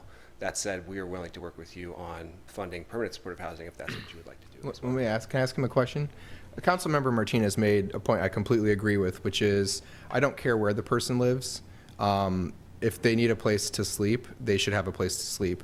And so if the city of Emeryville said we would give money towards the permanent supportive housing component of it to help you finance, close your gaps on those things, and there was some sort of workaround where there still was for shelter bed, you finance your shelter beds another way, but even though we're not financing the shelter component of your subparceling, you could still commit 4 or 5 beds, whatever that number was, to Emeryville residents. Is that an improbable thing here, or can you do that? Do you not know today? We could work towards. I know that we would be open to that, and it would just be a question of how do we set aside those beds. I'm sorry, I thought about this earlier and I just didn't think it was worth mentioning, but to me, all setting aside beds for Emeryville is going to do is very quickly get through the community and say, you know what, if you can't get in, say you're from Emeryville, because then they have to fast track you. And that just becomes, again, you prioritize on need and the triage method, not, You're exactly right. Because the moment you ask them to prove they're from Emeryville, then we've lost them completely. You're right. So, sorry. It just was my thoughts on that from earlier. I think you're right. Thank you. Thank you. Thank you very much. Can I actually, excuse me, I really apologize. On the coordinated entry in the permanent supportive housing beds, they aren't done the same way as affordable housing. So the plan was that, and I do not want to get this too convoluted, all the permanent supportive housing in Alameda County with the new coordinated entry system is all combined, but we can, as a North County hub, ask for all permanent supportive housing in the North County to be prioritized for people who are homeless in North County, and that's already what Berkeley is doing for Berkeley permanent supportive housing. So the intention for this project, at least in my mind, so I'm one person, I'm sort of driving the Berkeley Food and Housing Project piece of this project, is that I really wanted a regional building to serve this region, and we're asking Albany. I know that didn't come up, so I'll throw that out. We have talked to Albany. I think they feel about the same way you do. Sounds like they're saying about the same things. But Berkeley Food and Housing Project already serves people in Albany, serves people in Emeryville, serves people in Berkeley. So the idea was for all the spaces in this building, they would all be open to everyone in North County, and they would be prioritized in the prioritization process, but then prioritized because they're in North County.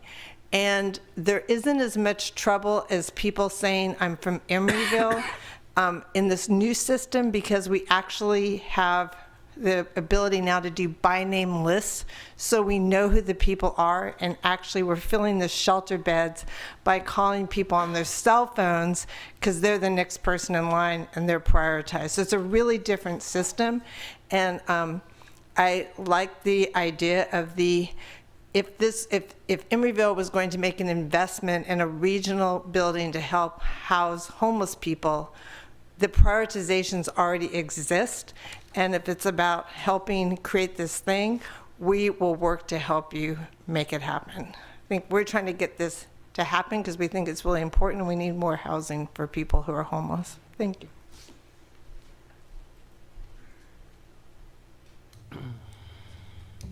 So you have clear direction?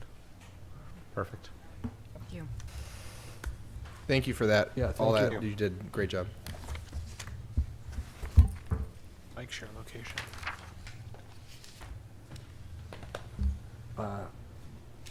12.2? We are on to 12.2, is that right? Yeah.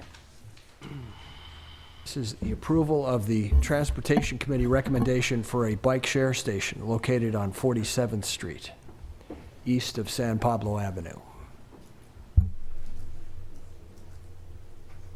It's like my personal lecture. Aren't you conflicted out?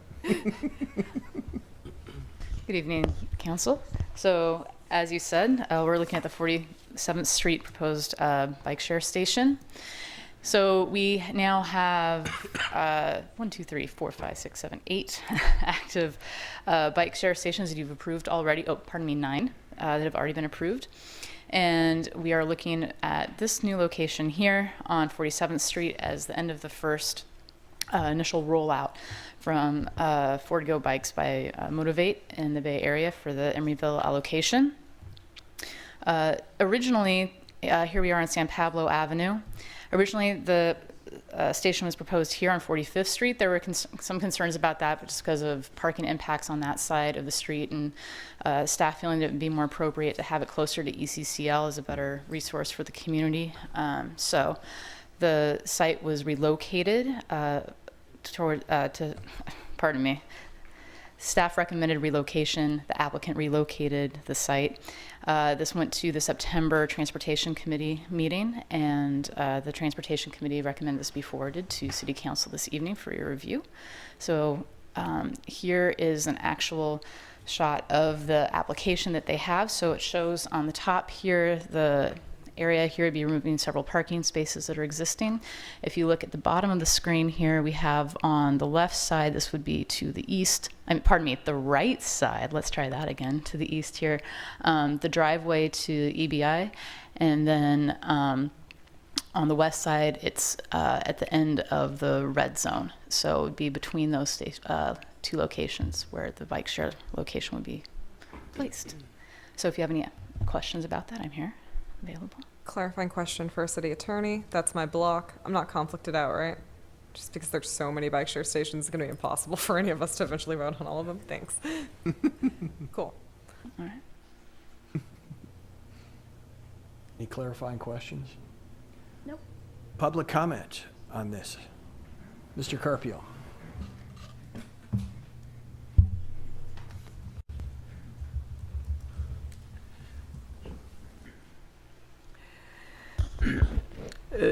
Two questions.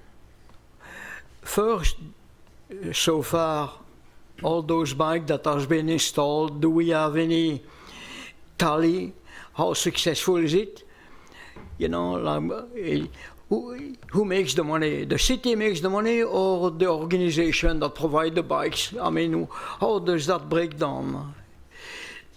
And the second thing is that is this bike, are they going to be eventually motorized with batteries, the motor?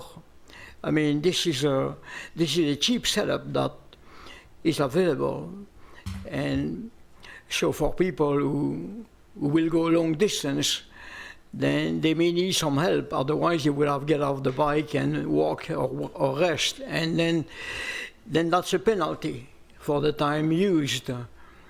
And I don't know if those bikes have an odometer, which shows how much you've been traveling So that's 3 points I wanted to make. And the fourth point, which is outside, I did not know that I was limited in making my public comment about the homeless, you know. I mean, thank you.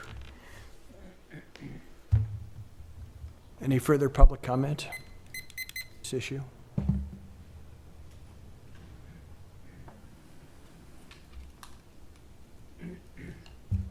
Discussion? Are you calling for discussion? Yeah, discussion? Yeah, I'm going to strongly support this. I'll personally be driving up the tallies to address a couple of concerns from the audience. There are tallies available from who's using the bike share, and those were presented at our last BPAC meeting. So that should be part of the minutes from the last BPAC meeting. If you want to look at that, staff did compile a list of who's taking trips from which stations in Emeryville. And there are discussions to potentially have electric bikes, and I am going to be sitting on the accessibility committee for these bikes, so we're hoping to broaden who can use those and for longer distances very soon. I think this is awesome. I'm personally going to use this one station a lot, and I think putting bikes in front of a school is a great idea. Motion. I have a quick question for Councilmember Medina. What is the annual fee for the bike share? Oh, I did the early one, so it was $125. I believe it's $149. However, for low-income individuals, there is a $5 enrollment for your first year, and subsequently it will be $5 monthly. Okay, cool. Mm-hmm. Thank you. And you don't need a credit card to do that. You can pay with cash. Cool. I like this station. I like where it is on 47th Street because there isn't through traffic from San Pablo to Adeline. So I think it's actually safer for the cyclists, especially if they're traveling with kids to this school. And to answer Mr. Carpio's question, the city isn't making money off of this, but there are numerous other benefits that we'll get out of it, getting people out of their single occupancy vehicles, and I'm very happy whenever I see someone on a Ford Go bike. So I'll second Councilmember Medina's motion. Thanks. All right, motion by Councilmember Medina, seconded by Councilmember Pats to approve the location. Councilmember Martinez? Oh, I've got one more comment before I vote. I'm sorry. sorry. No. It just occurred to me, but the more stations that we put in, the more successful the program can be. So I just wanted to note that there needs to be a certain amount of saturation. I know that staff has mentioned this in the past in other presentations, but for the benefit of the public, the more of these stations there are, the more successful this program will be. So aye.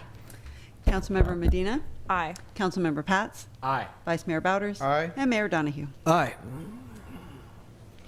Okay, 12.3. Resolution, the City Council of Emeryville, adopting the City of Emeryville's economic development strategy.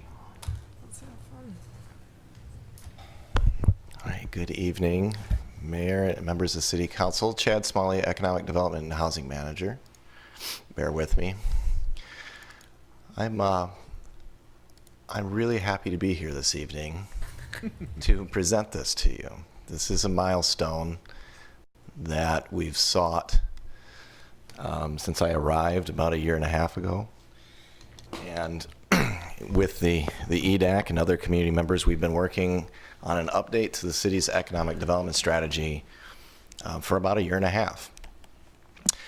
And being mindful of the hour, what I'm proposed to do here is actually to go through the plan itself at a high level, because these are the items, these are the topic areas that are prioritized. I'll get into detail on this in a little bit, and then pause at that point to see where we are at for time. If you want to delve into the detail level of this plan, I can, but it's an extensive amount of content, and so I'll leave that up to you after you hear the first part. As I mentioned, the EDAC began working on this in, it must have been May of last year. And we have an economic development strategy that's a few years old. It is attached to your staff report, and it covers a 2-year time frame. It's a single page, and is roughly organized as an outline.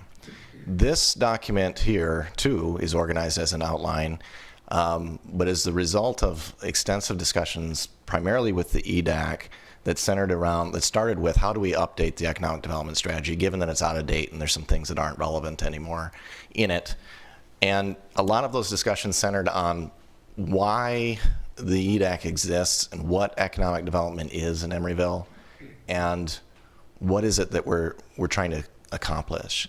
The EDAC took the approach that they had each member identify a handful of goals for economic development for the city, and then established a subcommittee where we took those goals and we assembled them into an outline.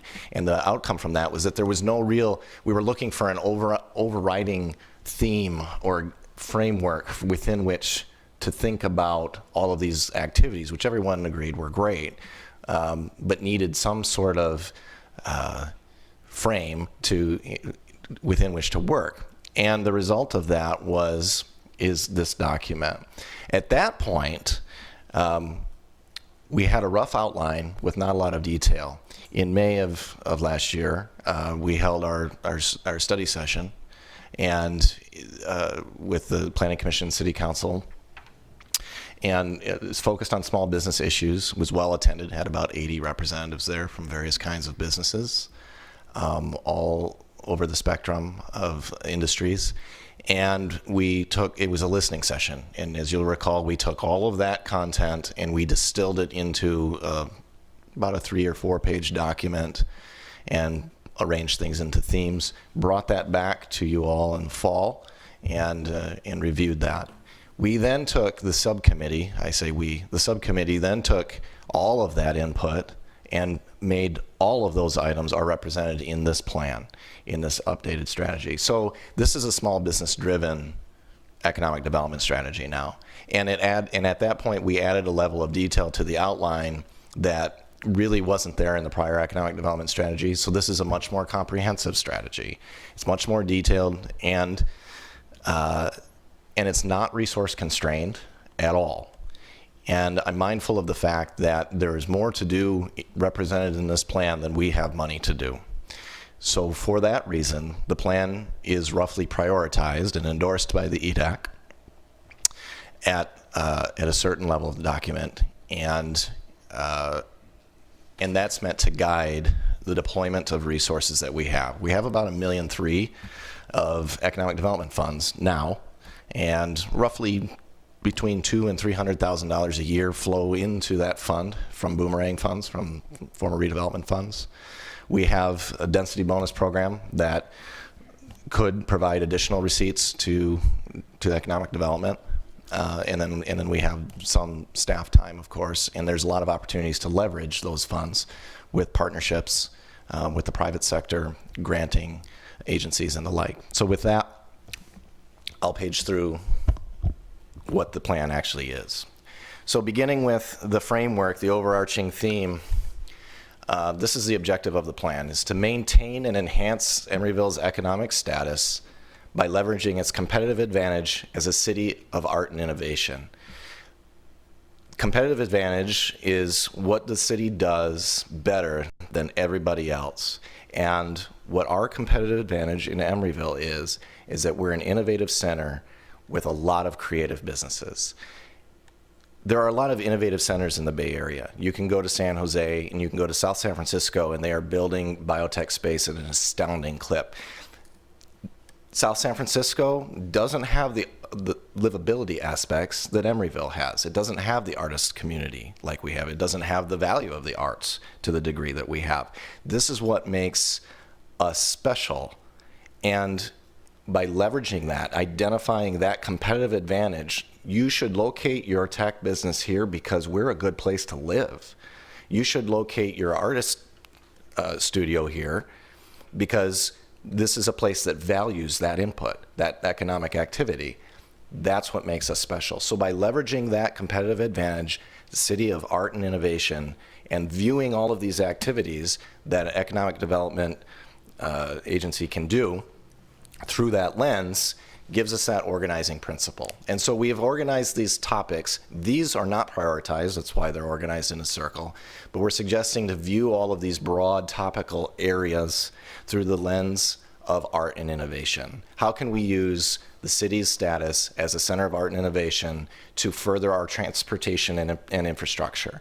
How can we view marketing and promotion activities of the city through the City of Art and Innovation? Community advancement, meaning both employees, residents, and businesses. And how can we further our organization and network building, our partnerships between and among the agencies and businesses to further our goals in economic development.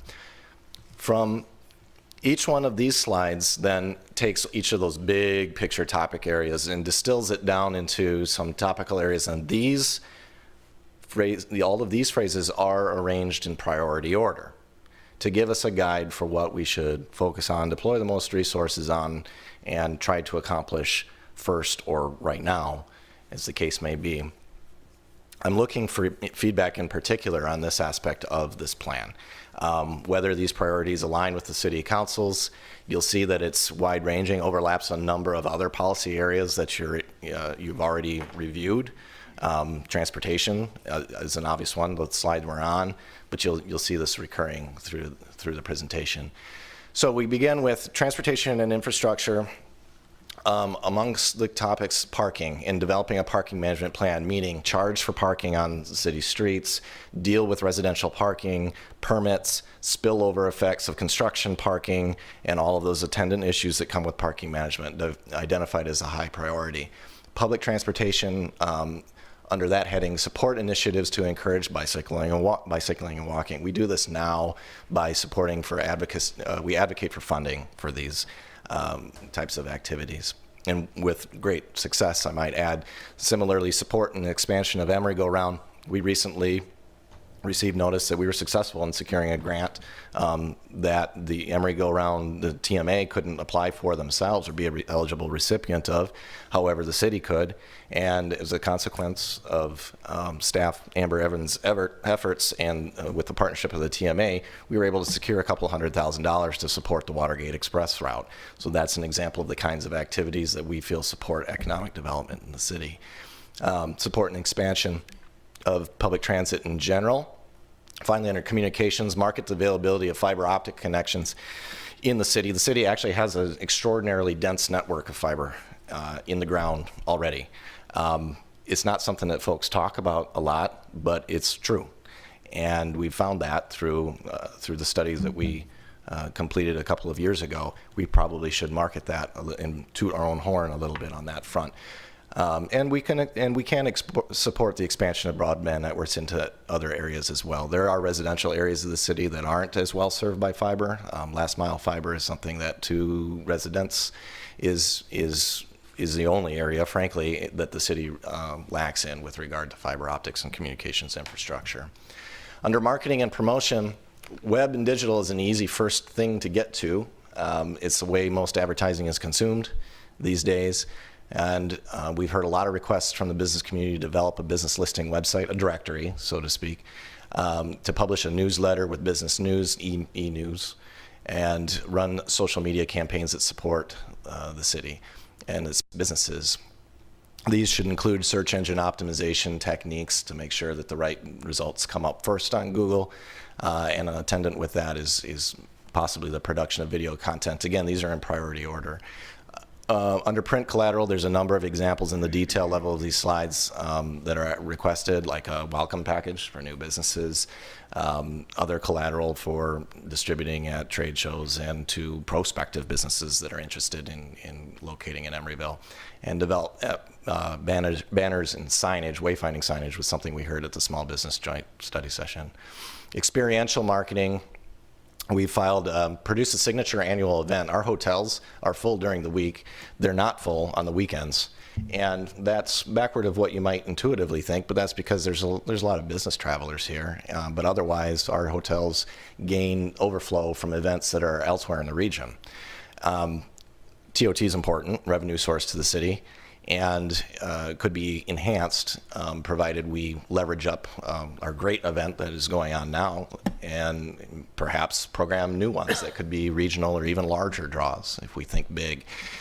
Complete the Art Center project, participate in regional and national events. Examples of these are Manufacturing Day, happens every year in October. Often you do a site tour of a business, engage the school kids to give them exposure to a manufacturing plant. Develop an inside-out campaign. This is an idea that came from the mayor, actually. The idea that we have a lot of businesses that do innovative and really cool things, but we don't know what's going on behind closed doors. Is there a way to bring the inside out and make it and expose it so that it helps reinforce this theme of the city as an innovative place where people are doing astounding things every day? And support of public art generally was something that we would like to reinforce and continue to do. Incentives, establish a facade grant program, check, we got one done already. That's out for, a little plug, that's actually out for applications right now. We've sent application forms to everybody that's in an eligible location. Provide permit assistance or an ombudsman. We've heard that many times. And heard it especially at the Small Business Joint Study Session.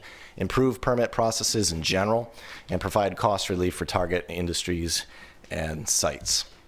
Under community advancement, we are focused on youth, residents, and employer-employee relationship. Under youth, initiating an intern or summer employment program is something that rated high amongst members of the EDAC. Support STEAM, that's science, technology, engineering, art, and math initiatives in Emeryville schools. There's a number of those underway already, and helping support those financially and just in terms of partnerships and connecting participating businesses to these efforts can further those initiatives. Under resident support, construction of affordable housing, you cannot escape the fact that one of the limiting factors right now on the area's growth is the lack of affordable housing. Attract high quality jobs, something that we are always endeavoring to do here, and target our services to low income residents. Under employer-employee relationships, monitor the existing labor standards that the city has that are unique to the city. Monitor how they perform, that they achieve their stated objectives, and support services for low-wage workers, including training, referral, and placement in growing industries through partnerships, primarily with workforce development organizations. Under organization and network building, we hear about the fact that there's no Chamber of Commerce a lot, and I think that vacuum is one of the reasons that we hear a lot of input from the Small Business Joint Study Session, and really in my day-to-day interactions with businesses that lead to a number of these things. Organizing events was something that folks really appreciated about the joint study session, was the opportunity to talk to one another, a straightforward, easy thing to do relatively easily and relatively low cost. So organizing general networking events is something we heard, and participation in other existing networking events. There are things happening all the time in the region, some of which we're already participating in. Establish partnerships with other agencies, including education, nonprofits, and other city and regional entities, and organize a periodic meeting with real estate brokers to help, which I do as a matter of course anyway, but opening those up and making them a little more broader participation with maybe multiple brokers represented to exchange information. And finally, support the establishment of business organizations, which could be a Chamber of Commerce, a business council, or other similar voluntary associations. At that point, I'll pause, because from this point on, the document is not prioritized. Everything, and this is all in your staff report, but the level of detail here isn't meant to be set in stone. It's meant to help illuminate what we mean when we say something like develop a parking management plan, which to me might mean one thing, but to someone else might mean something else. And why does it relate to economic development? These detail slides go through what the detail is and helps put meat on the bones to describe what the activities could entail. But again, they're not in any sort of priority order, and they're not meant to be set in stone. Things can change, but they're meant to help inform the document. If you want, I can go through these, but it'll take a long time. So if there's maybe an area you want me to focus on, I can, or we can just turn it over to discussion if that's your pleasure. To me, this is a very dense subject area, and I think we'll probably be talking about it throughout the years to come because it's so important to our city. So I think we should have a discussion about it. Let's hear from the public. I see members of the EDAC and the Budget Advisory Committee here, and I would love to thank them and hear from them for their work on this. That was my thought. Yeah. So is there public comment? Thanks, Chad.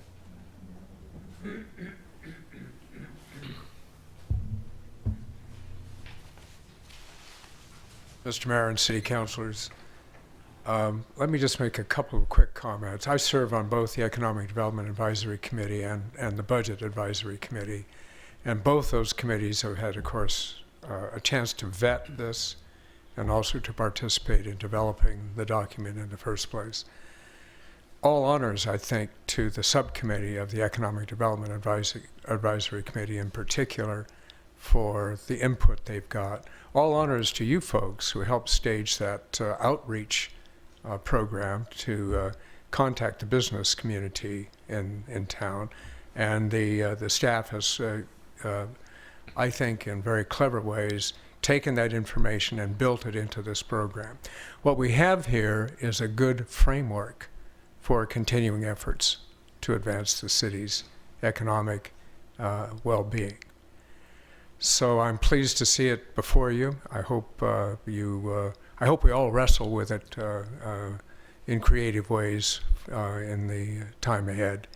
And again, my thanks to the folks that I've been working with on this program for a long time.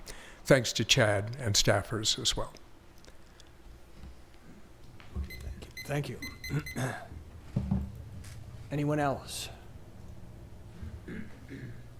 Mr. Carpio or Marilyn, go ahead. Okay, all right.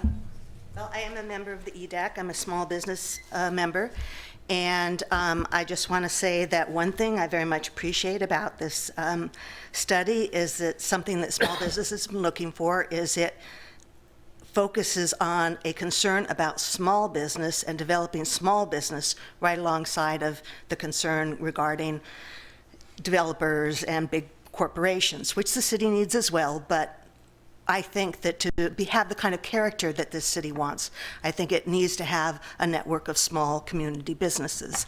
And I think this structure allows that to happen. I think that, I hope that you will endorse this tonight and accept it. It doesn't lay you into any set actions at this time, but there's a lot of small stuff in here that I can see, we could start going with and say, hey, this is an idea. It reflects to this point. This is not a big thing to do. I'm a small business person. I'm looking for low-hanging fruit. I'd like to use the EDAC to come forward with doable projects that relate to these areas that we could come to the city council for and say, hey, this fits in with what you say you want to do. So I also want to say in the letter that was sent out, there was something about our city not being welcoming enough as far as staff and so forth. Well, I certainly want to say that Chad, in particular, as economic development and housing outreach, and the people I've dealt with at different city departments have been, in general, very nice to work with. Not always that the procedures are great to deal with, but that the people here are working for the city are good to work with. Thank you.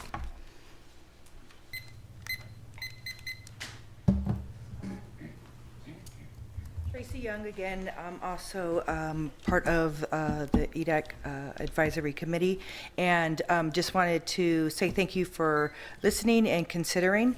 And I think that this gives a good meta framework in terms of what we can focus on and how we can grow the business community here in Emeryville. To kind of piggyback on the point about not being very welcoming, there is not a lot of resources for businesses in terms of networking, working with each other, building off of each other.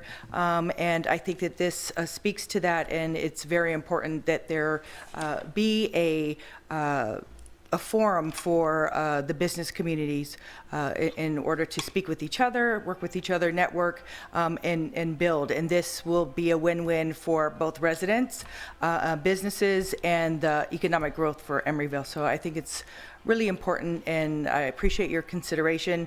And I think Chad is our chamber. He is the welcoming, committee of Emeryville, and he also works with housing, which is it's all connected. But there needs to be something a bit more than Chad. Not that you don't do a good job, but there's just so much opportunity. And also giving this opportunity to work with the surrounding cities and working with Oakland and Berkeley if we have something here established ourselves. So I just want to say thank you and hope that you consider this. Thank you. Thank you. Mr. Carpio.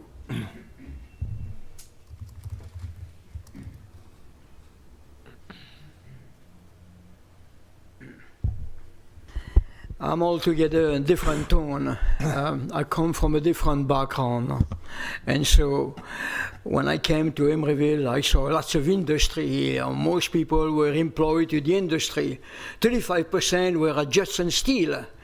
And Judson Steel recycle steel, and they bought the electric furnace instead of open heart furnace, which reduce the pollution because they were able to not to purify the air, but to separate the particle out of the combustion. And so, but then all of a sudden the city council changed, and the city council here, the Budaka, Ms. Davis, Bukowski, and all those guys there, they just were against the industry. So they found all the reason to shut down Judson Steel, and all those jobs went away. And Judson Steel, they basically had to give them their new material to the Chinese, and the Chinese made the bridge, made the steel for the New Bay Bridge. So this is what our intelligence came up. Then the second one, the three business I used to deal with, bearing engineering, they were here for 50 years. Adam Pump, they were here for 50 years. And Adler Machine Shop were here for 50 years. And all those guys, they've been chased out of Emeryville. And now we talk about art. Thank you.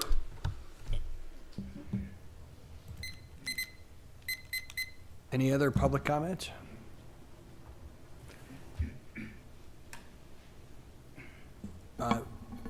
Well, I have some things to comment about. I think that,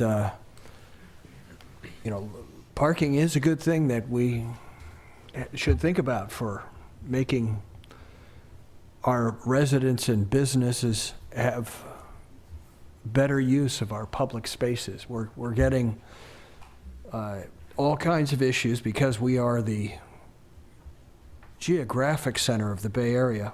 People are parking in our streets and taking public transit to San Francisco. And I just think we could have a more efficient city for our residents and for our businesses if we get parking policies initiated as soon as we can. I think that's an economic driver for our city. And so I think we have to follow through on that. I think we also have some opportunities with our private parking.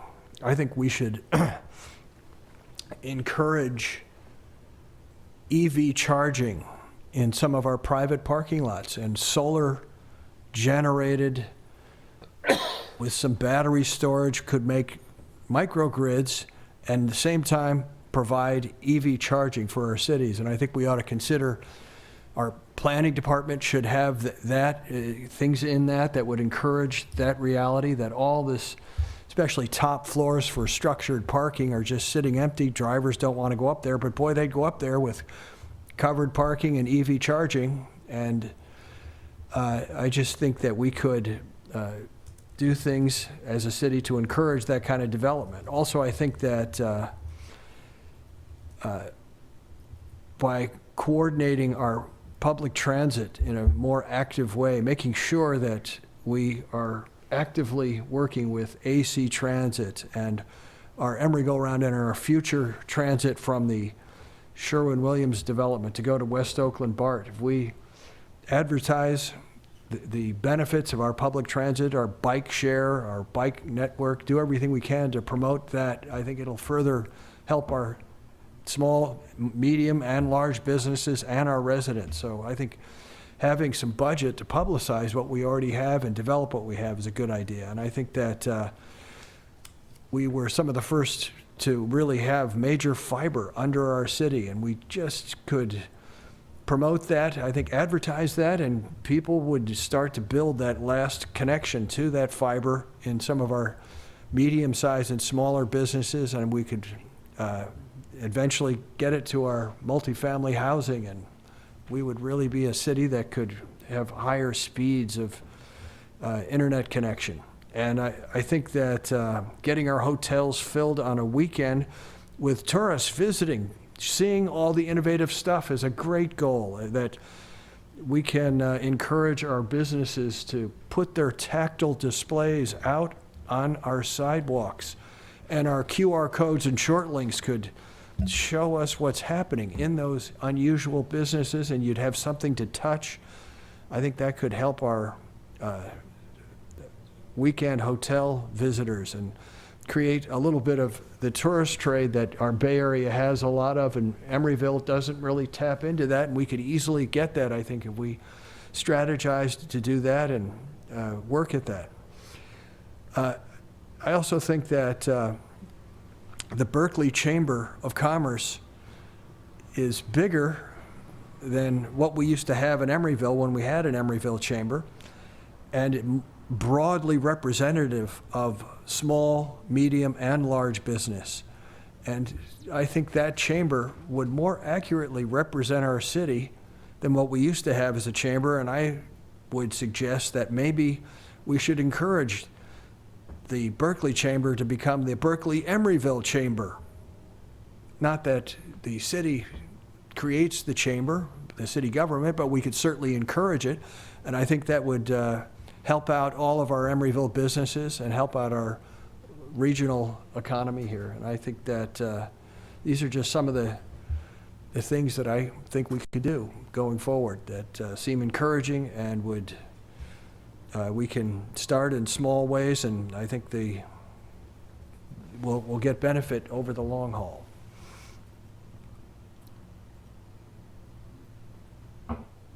I want to thank everyone who's a member of EDAC and who has worked on this and came out tonight and sat through a lot of meetings. This is a really dense document, and it reflects a great deal of work and input. And I think our listening session, I see so many of the things that were talked about there really represented and thought through here, and I really appreciate that.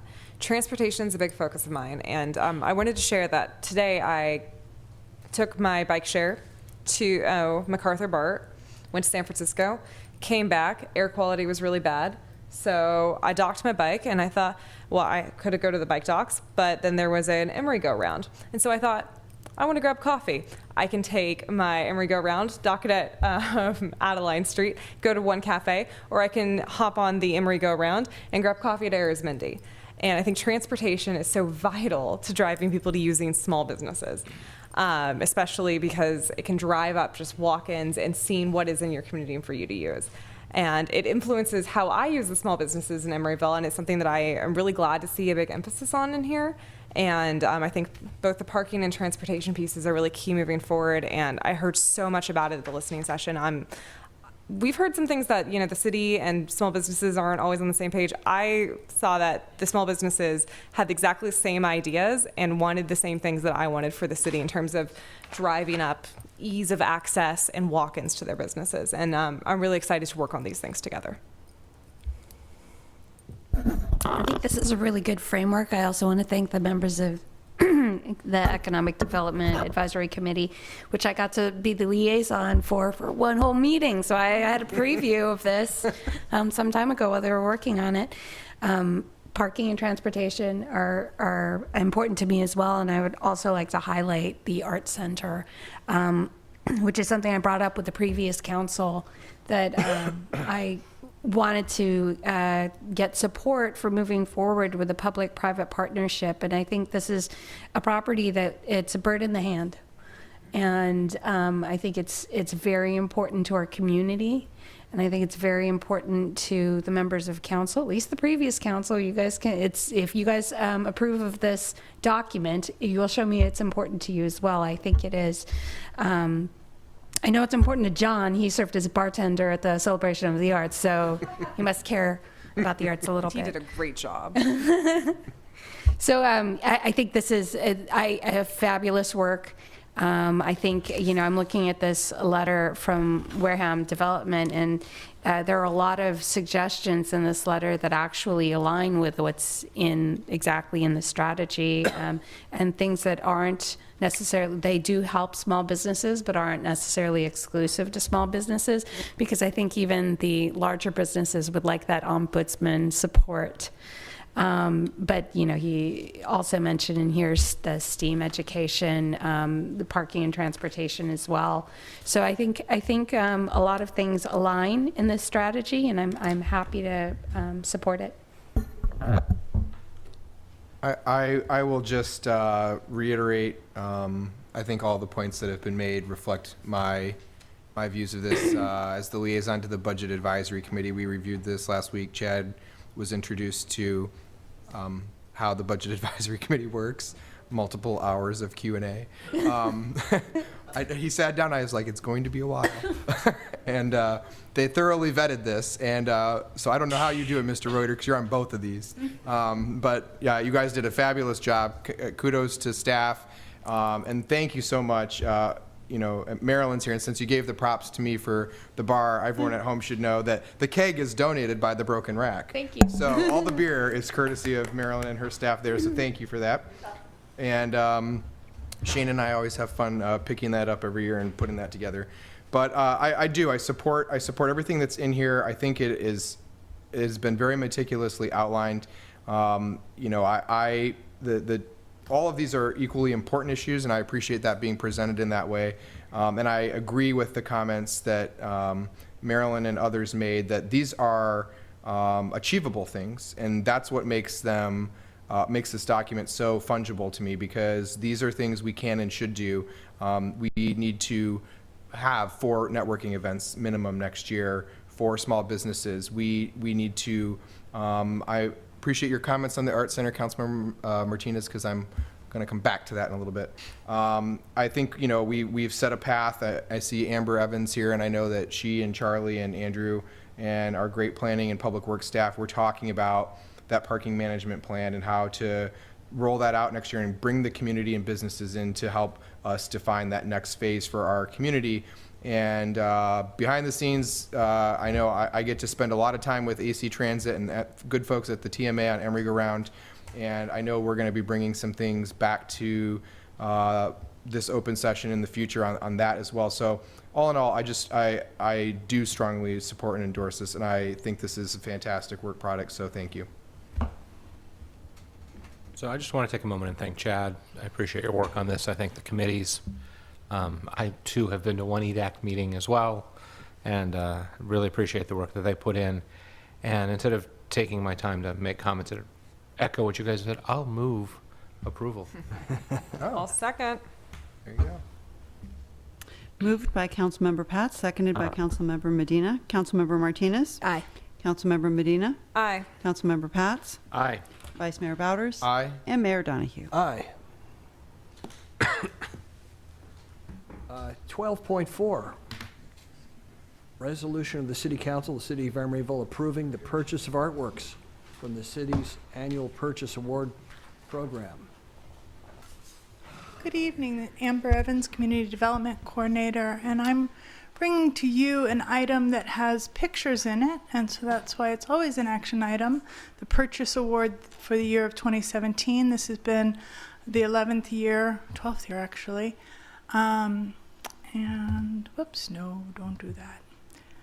I do need to get the pictures up for you. The major decision for you tonight is really whether you want one piece or 2 pieces. You could go with none, but you do have a budget that says you're probably going to do this. And so, let's just open this slide. The first recommendation unanimously from the selection panel and the Public Art Committee, upon recommendation section, was to, through a pretty well-honed process at this point, to, out of 100 points, and a two-tiered selection process of culling down of the over 100 works in the show. This was the highest scored proposal, and it's by John Wood. It's titled Chinese New Year 2017 Anxiety, and if you're aware of what was going on at Chinese New Year 2017, you might understand the color choice. He's a prolific artist. This, as I said, was an extensive process with lots of representation of a diverse group. The selection panel felt strongly that with the choice between a senior center selection and a city hall selection, that one piece that you've seen before you worked really well in City Hall. In fact, thinking about maybe the second story where you can only see it from farther away and maybe moving some of the smaller pieces to more intimate settings in City Hall. And then they talked about making a recommendation for the second piece. The first alternate, which had 92 points, was Kazuko Watanabe. And then the second alternate was if either of these pieces weren't purchased or there was a problem with procuring either of them. I think that's what I just said.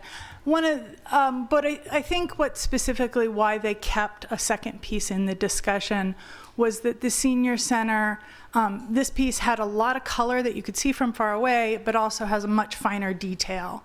It's actually an etched work. It has multidimensionality in it. It's soothing and restful, yet intriguing. And this picture doesn't really do it the just of that. I do hope that some of you were able to see it at the show and see some of the detail in that. And it does reflect camellias. Also a local artist. Funny fact, both of these artists are married to other artists that have their works in each of the locations where they're proposed to be submitted. The second alternate is Rolf Hillebrand, and he is Swiss by birth and moved to Emeryville, and this is part of a series called My Americans, and it's in a variety of locations. And a lot of people spoke about the bubble that is captured in that moment, though I think Chad likes the Buick most. But with the recommendations before you tonight, you wouldn't have that piece. You would have the other two. And this is comfortable within the budget. The way the Public Art Fund funds the purchase award is the allocation in the 2-year budget for services, professional services, and this is within the available funds. There are other administrative costs as outlined here, but Kazuko's is really representing 10% of the funds, and so it seems comfortable to move that forward. And both the selection panel and the PAC were sensitive to the fact that if it required too many funds to do both works, don't proceed with that, but seeing that it was comfortable, they were very supportive of you moving forward. And with that, any questions or discussion? I just have a clarifying question. So when you said the 2-year budget, there's $25,000 available for each of the 2 budget years? Yeah, we're probably going to have to do an appropriation, which is what has happened in the prior years for any purchase award. That's how we've done it in the so your action tonight would include an appropriation for it. So next year we would do a separate appropriation, and that would be after we were looking at what the additional costs of the next 2 marina and mural costs were, so we'd know how that was fitting within the budget. Okay, so is it, for the 2-year period, is it $25,000 or $50,000 that we have? It is $25,000 for the 2-year period. For a 2-year period. So okay. What I am recommending to you tonight is that use all the money basically to do this year, and next year we'll come back with an appropriation for funds for 2018's purchase. Okay, I got it. Can you explain the administration cost? Yeah. We have worked for a number of years with consultant Regina Almagar. She's worked with us on the purchase award, including from its inception. and on a number of other projects such as Point Emery or Shell Mountain Public Art. And what the consultants typically service us are really reflected in setting up the selection panel, the scoring, the setting up of those meetings. And often one of the key components is having connection into the art world. Somebody, you know, they're looking for museum contacts and others that bring that outside influence to it. But it's been one of the ways that with very small staffing to a robust program, we've been able to move forward so many of our purchases and calls for artwork. What's the honorarium for? The honorarium is for that professional art person that comes and the community person who serves on the committee. So the PAC and the staff don't get honorariums, but those two outside people volunteering a half a day are provided that. Okay, thank you. Okay, thank you. Any further questions or comments? Is there public comment on this? I'm stepping way out of my zone here. But I have to say, I mean, Camellia Path was gorgeous, but I really love that My Americans photo. And it represents something that is in Emeryville, but it's not generally recognized as being Emeryville. It's out of that image of what Emeryville is. It's that other social reality here. I think it'd be great for the city to own it. Mr. Carpio.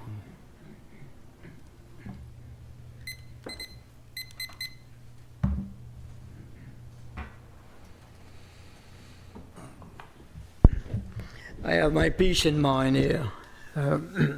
When the public art was funded, I think I was one of the few artists. I made a painting, and unfortunately, Nora Davis bought it, and she had just read it and stole my machine shop. So I refused to sell it to her.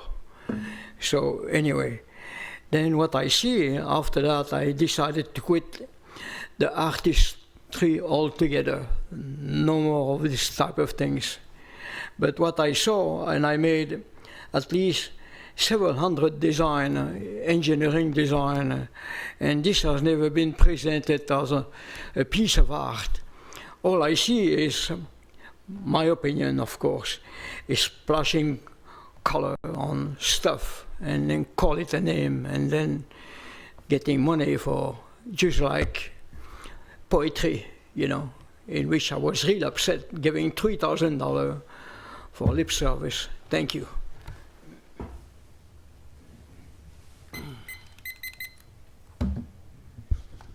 Ruth Major, I just want to second Marilyn's comments. I totally agree with her. All right, thank you.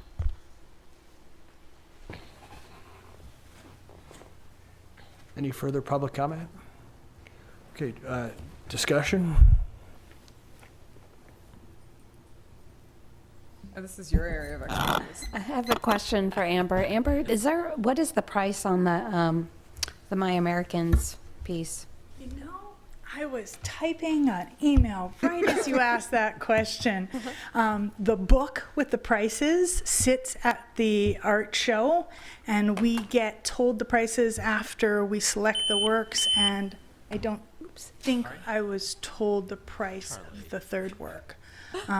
But if I hit send, I might magically, or if I just say this out loud, you might get emails. Someone at home is watching. Someone's at home and watching might know the answer to that question. Okay, thank you.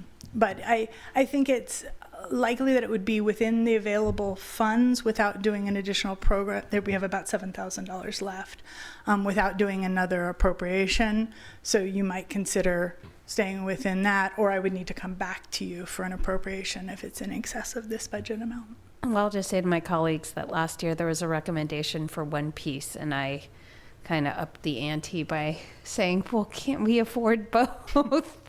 the recommended moving piece. us to 3. So I'm not trying to raise the bar, but I would like more information on that piece. Do you have another agenda item you would like me to step out in the hall and make a phone call to perhaps be able to answer your question? Well, I would just like to say that, of course, that third piece is fabulous. That is But then again, I'm a collector, and I own several Ralph Hillebrand photos, but I gotta say, this is among the best of his photos. Can you ballpark a price then? Okay, before we get the price, can you stop talking up the photo? It's a printed price. I just need to have it pulled from a book. It's where not going already to been change while we're talking about I'm it. just saying. We're not going to call the artist. It won't be Okay, a now, negotiation. And I move to table the matter and hear the next item, and we can return to this item before the end of this meeting. Great. all right, that's a good Second. solution. Do we have to take a formal vote to table something until we, No, you're just continuing. all right. Moving on. Okay, we have 12.5. Getting that.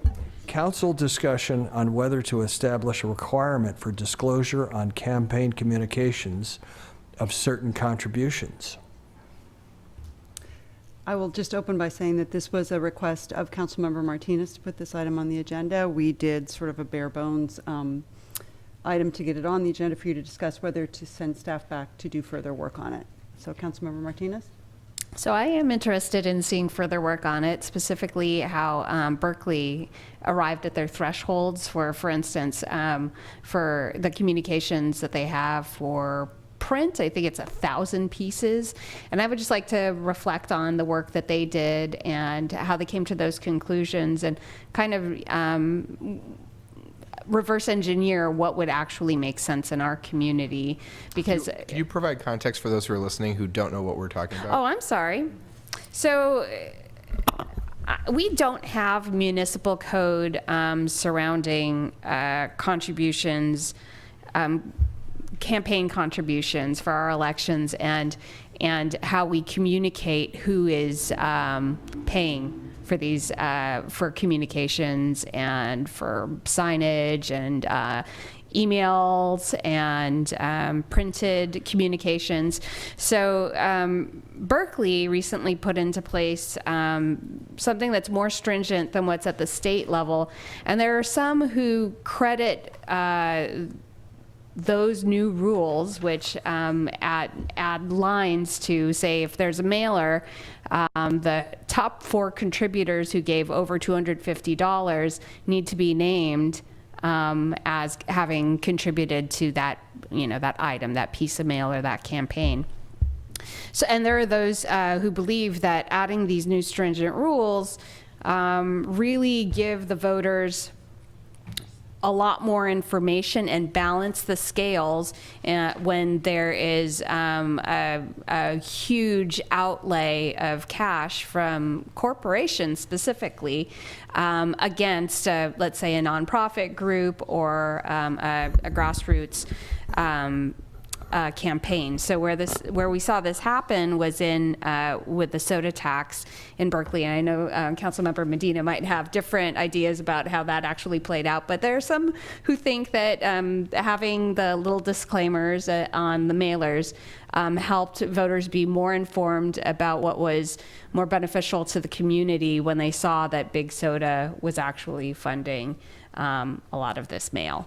So with that, I would be in support of having staff look further into this item and seeing it come back. Oh, I strongly support that. Well, was that a motion and a second? It's a motion. We should probably hear from comment, and I the have public. comment too. Yeah. Public comment on this. Public comment? Is that interested in campaigns? So I just have a question. So my understanding in reading the materials is that it's like the top 3 or so, or 4, whatever Top it is, 4, yeah. contributors to a ballot initiative who are putting out paid media for ballot initiatives. Is that what you're That's talking correct, about? yes. So my only question then is, I support the concept. The city attorney's office, I would just ask, do you anticipate knowing how much time it would take to craft something like this and the demand it would pose for your department? No. The short answer is no, not at this time. I mean, because the purpose of the meeting tonight was to see if the council wanted to go, no go on the idea. So if the council wishes staff to proceed and provide a more in-depth analysis, then we would return to you with more of a fiscal impact, give you, an idea of what models can look like besides Berkeley, that sort of thing. So, yeah. I'll just say that there was a time where I really wanted this to move forward quickly in time for 2018 campaign season, but at this time I am not in a huge hurry for that to happen. Namely because as we have assessed our revenue priorities, soda tax has not met the bar to rise to the top, to have staff drop everything and start working on that. So this is not a big rush for me, but I do think it is, it's a good idea. I'd like to speak to it a little bit more than I support it, but I'd like to explain more about coming from professional background working on ballot initiatives. There's a growing awareness within the political community that this is a tool that hasn't been thoroughly used yet. And so the soda tax is an amazing example of where it's been used locally to great effect and where lots of money has come in and where more transparency might be needed. Other organizations are catching on, and there's a massive uptick in municipalities seeing ballot initiatives filing from all over the board. All different sorts of things are being legislated out through ballot initiative now. And so I actually think we might have some added urgency, because I would expect that there may be other ballot initiatives that we have not thought of that other organizations might have thought of, and we might want to have transparency on the books as soon as possible, because I think that next year is going to be a banner year for ballot initiatives in the state of California at both the state and local level. And so I think this is really smart and a great step towards ethics and transparency in local campaigns. I support exactly what it's aimed to do. I think I disagree with only one thing you said, which is I think next year will not be a state ballot initiative year, partly because of who turns out to vote that year, and partly because the threshold to get signatures is based on the prior election year, and that was a very high turnout. So as somebody who's had to gather signatures for 2 initiatives recently, it's a much higher threshold. That being said, I do appreciate that there are people who will finance campaigns in a different manner, pay for the voter signature gatherers, pay for all the other pieces of it, and that we don't anticipate who will come forward.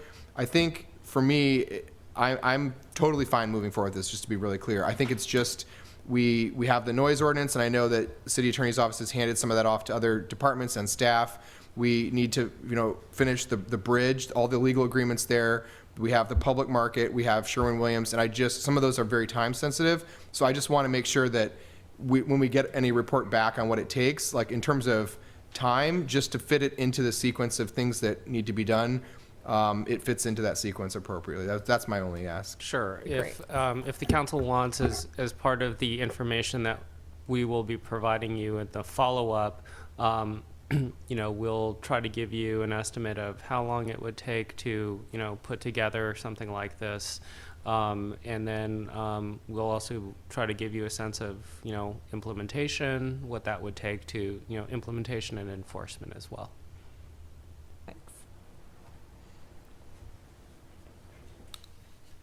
Okay, was there a motion and a second to have staff look into this further? Did we I miss think public they're just, comment? I think we're, We did it, but nobody asked. I Okay, think we're that's just fine. giving direction. I Yeah, don't think that's fine. Just direction. That's sufficient. What your discussion is sufficient. Yeah. Go for it. All right, I have a question about returning to the 12.4. Since I own a Watanabe and a Hillebrand, am I conflicted out because the city collects these? Their work becomes more valuable, enhancing my personal wealth? No, We should have never gone to that recess. He thought too much about it. I believe that you are not conflicted out. You may participate in this governmental. This would be a uniquely Emeryville I'm problem. glad you thought about that. Thank you for the recess. During that time, I was able to confirm that the purchase price of the third piece being considered is $1,800. And if I return to my budget, I did such a bad thing. It was within that budget amount. So I put before you Does for it consideration. affect the installation cost? Is it another extra $1,000 to install it? It will not. You asked earlier about the administrative fees, and that's something that sort of assumed one, and it's a fixed cost, and so we're getting into, might that look different in the future? All of these pieces are straight on a wall kind of installations, so I believe that there's a little bit of wiggle room in that installation, and that it's fair to think that these 3 pieces can all be installed for $2,000 or less. I just got to say, the price per overhead on each artwork goes down if we get 3. A very effective program, indeed. So the picture would be at the senior center as well? There was no discussion by the PAC about the location for this work. Its dimensions, a little shy of 4 feet, and so some thought will need to be given to that. Okay. I have a question for But the city. because it's that size, it probably can fit in a variety of locations. I have a question for the city attorney. When the city purchases, I don't know if we have any other portraiture in our possession. Do we need releases to put these in public places?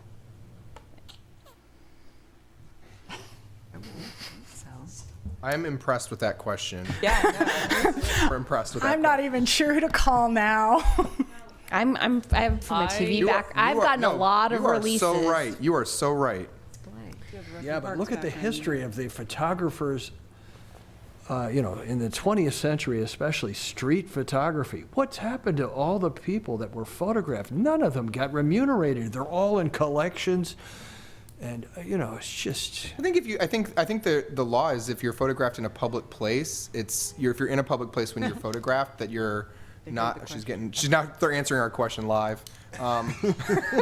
She's walking away. I think if you're photographed in a public location, it's different if you use it for a profit, but I think if it's art and you take a photograph, to the mayor's point, in a public location, you're subject to being part of the art, basically.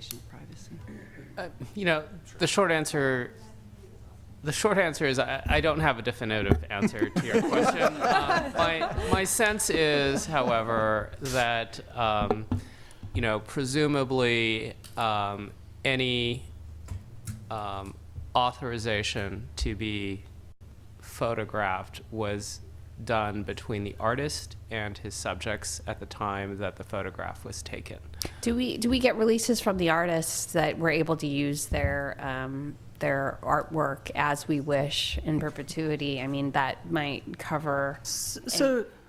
Let me add the information I just received and then answer your question. Sharon called to say, I told her I was going to leave her on speakerphone, but that he is publishing this in a book, and so some of the rights and responsibilities he has associated with that may help ameliorate some of your concerns. And we do not enter an agreement with the artist to purchase the work when we do the purchase award. We write a check to the Celebration of the Arts and buy the work from the Celebration of the Arts. So it is not like our commissions. When we commission work, we specifically have language that say we have the rights to reproduce those works for not-for-profit purposes. So, for example, city employees are walking around with Saeed Alavi's images on the back of our shirts, but for the employees, but we couldn't sell those shirts to raise money for anyone.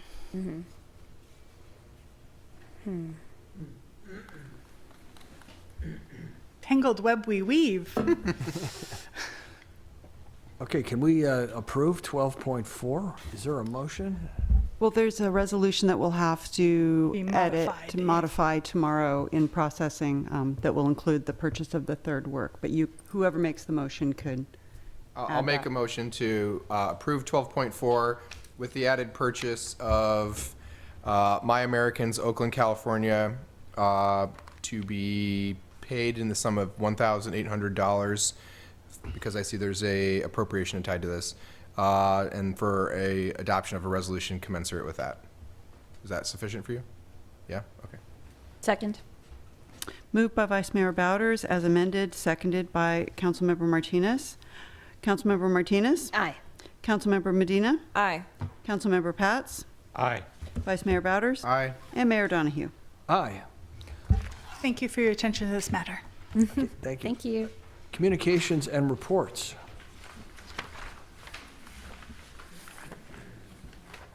Seeing none, department heads.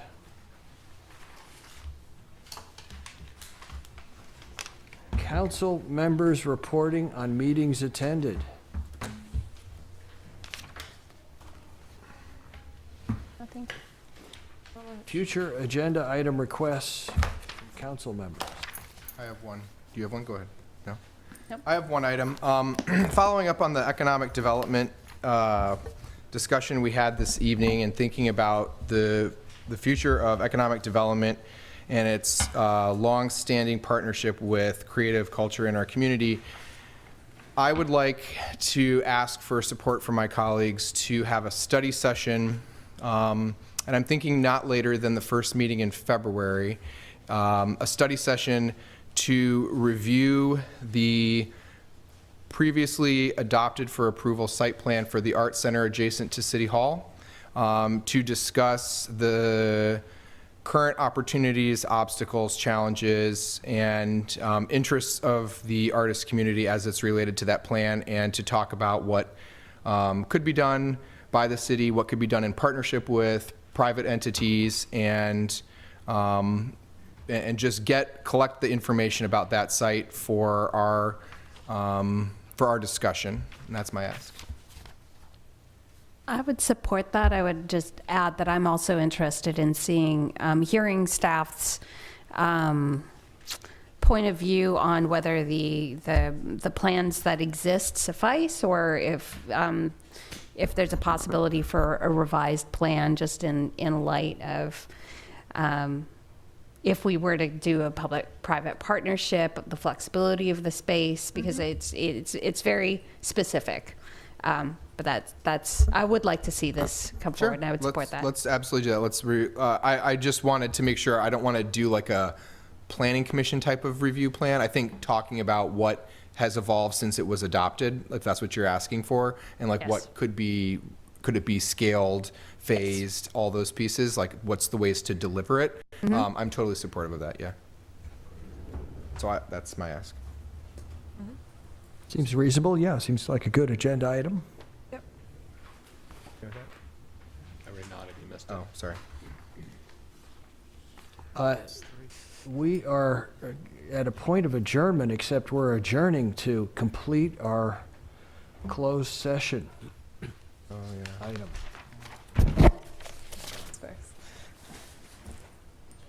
This meeting's adjourned.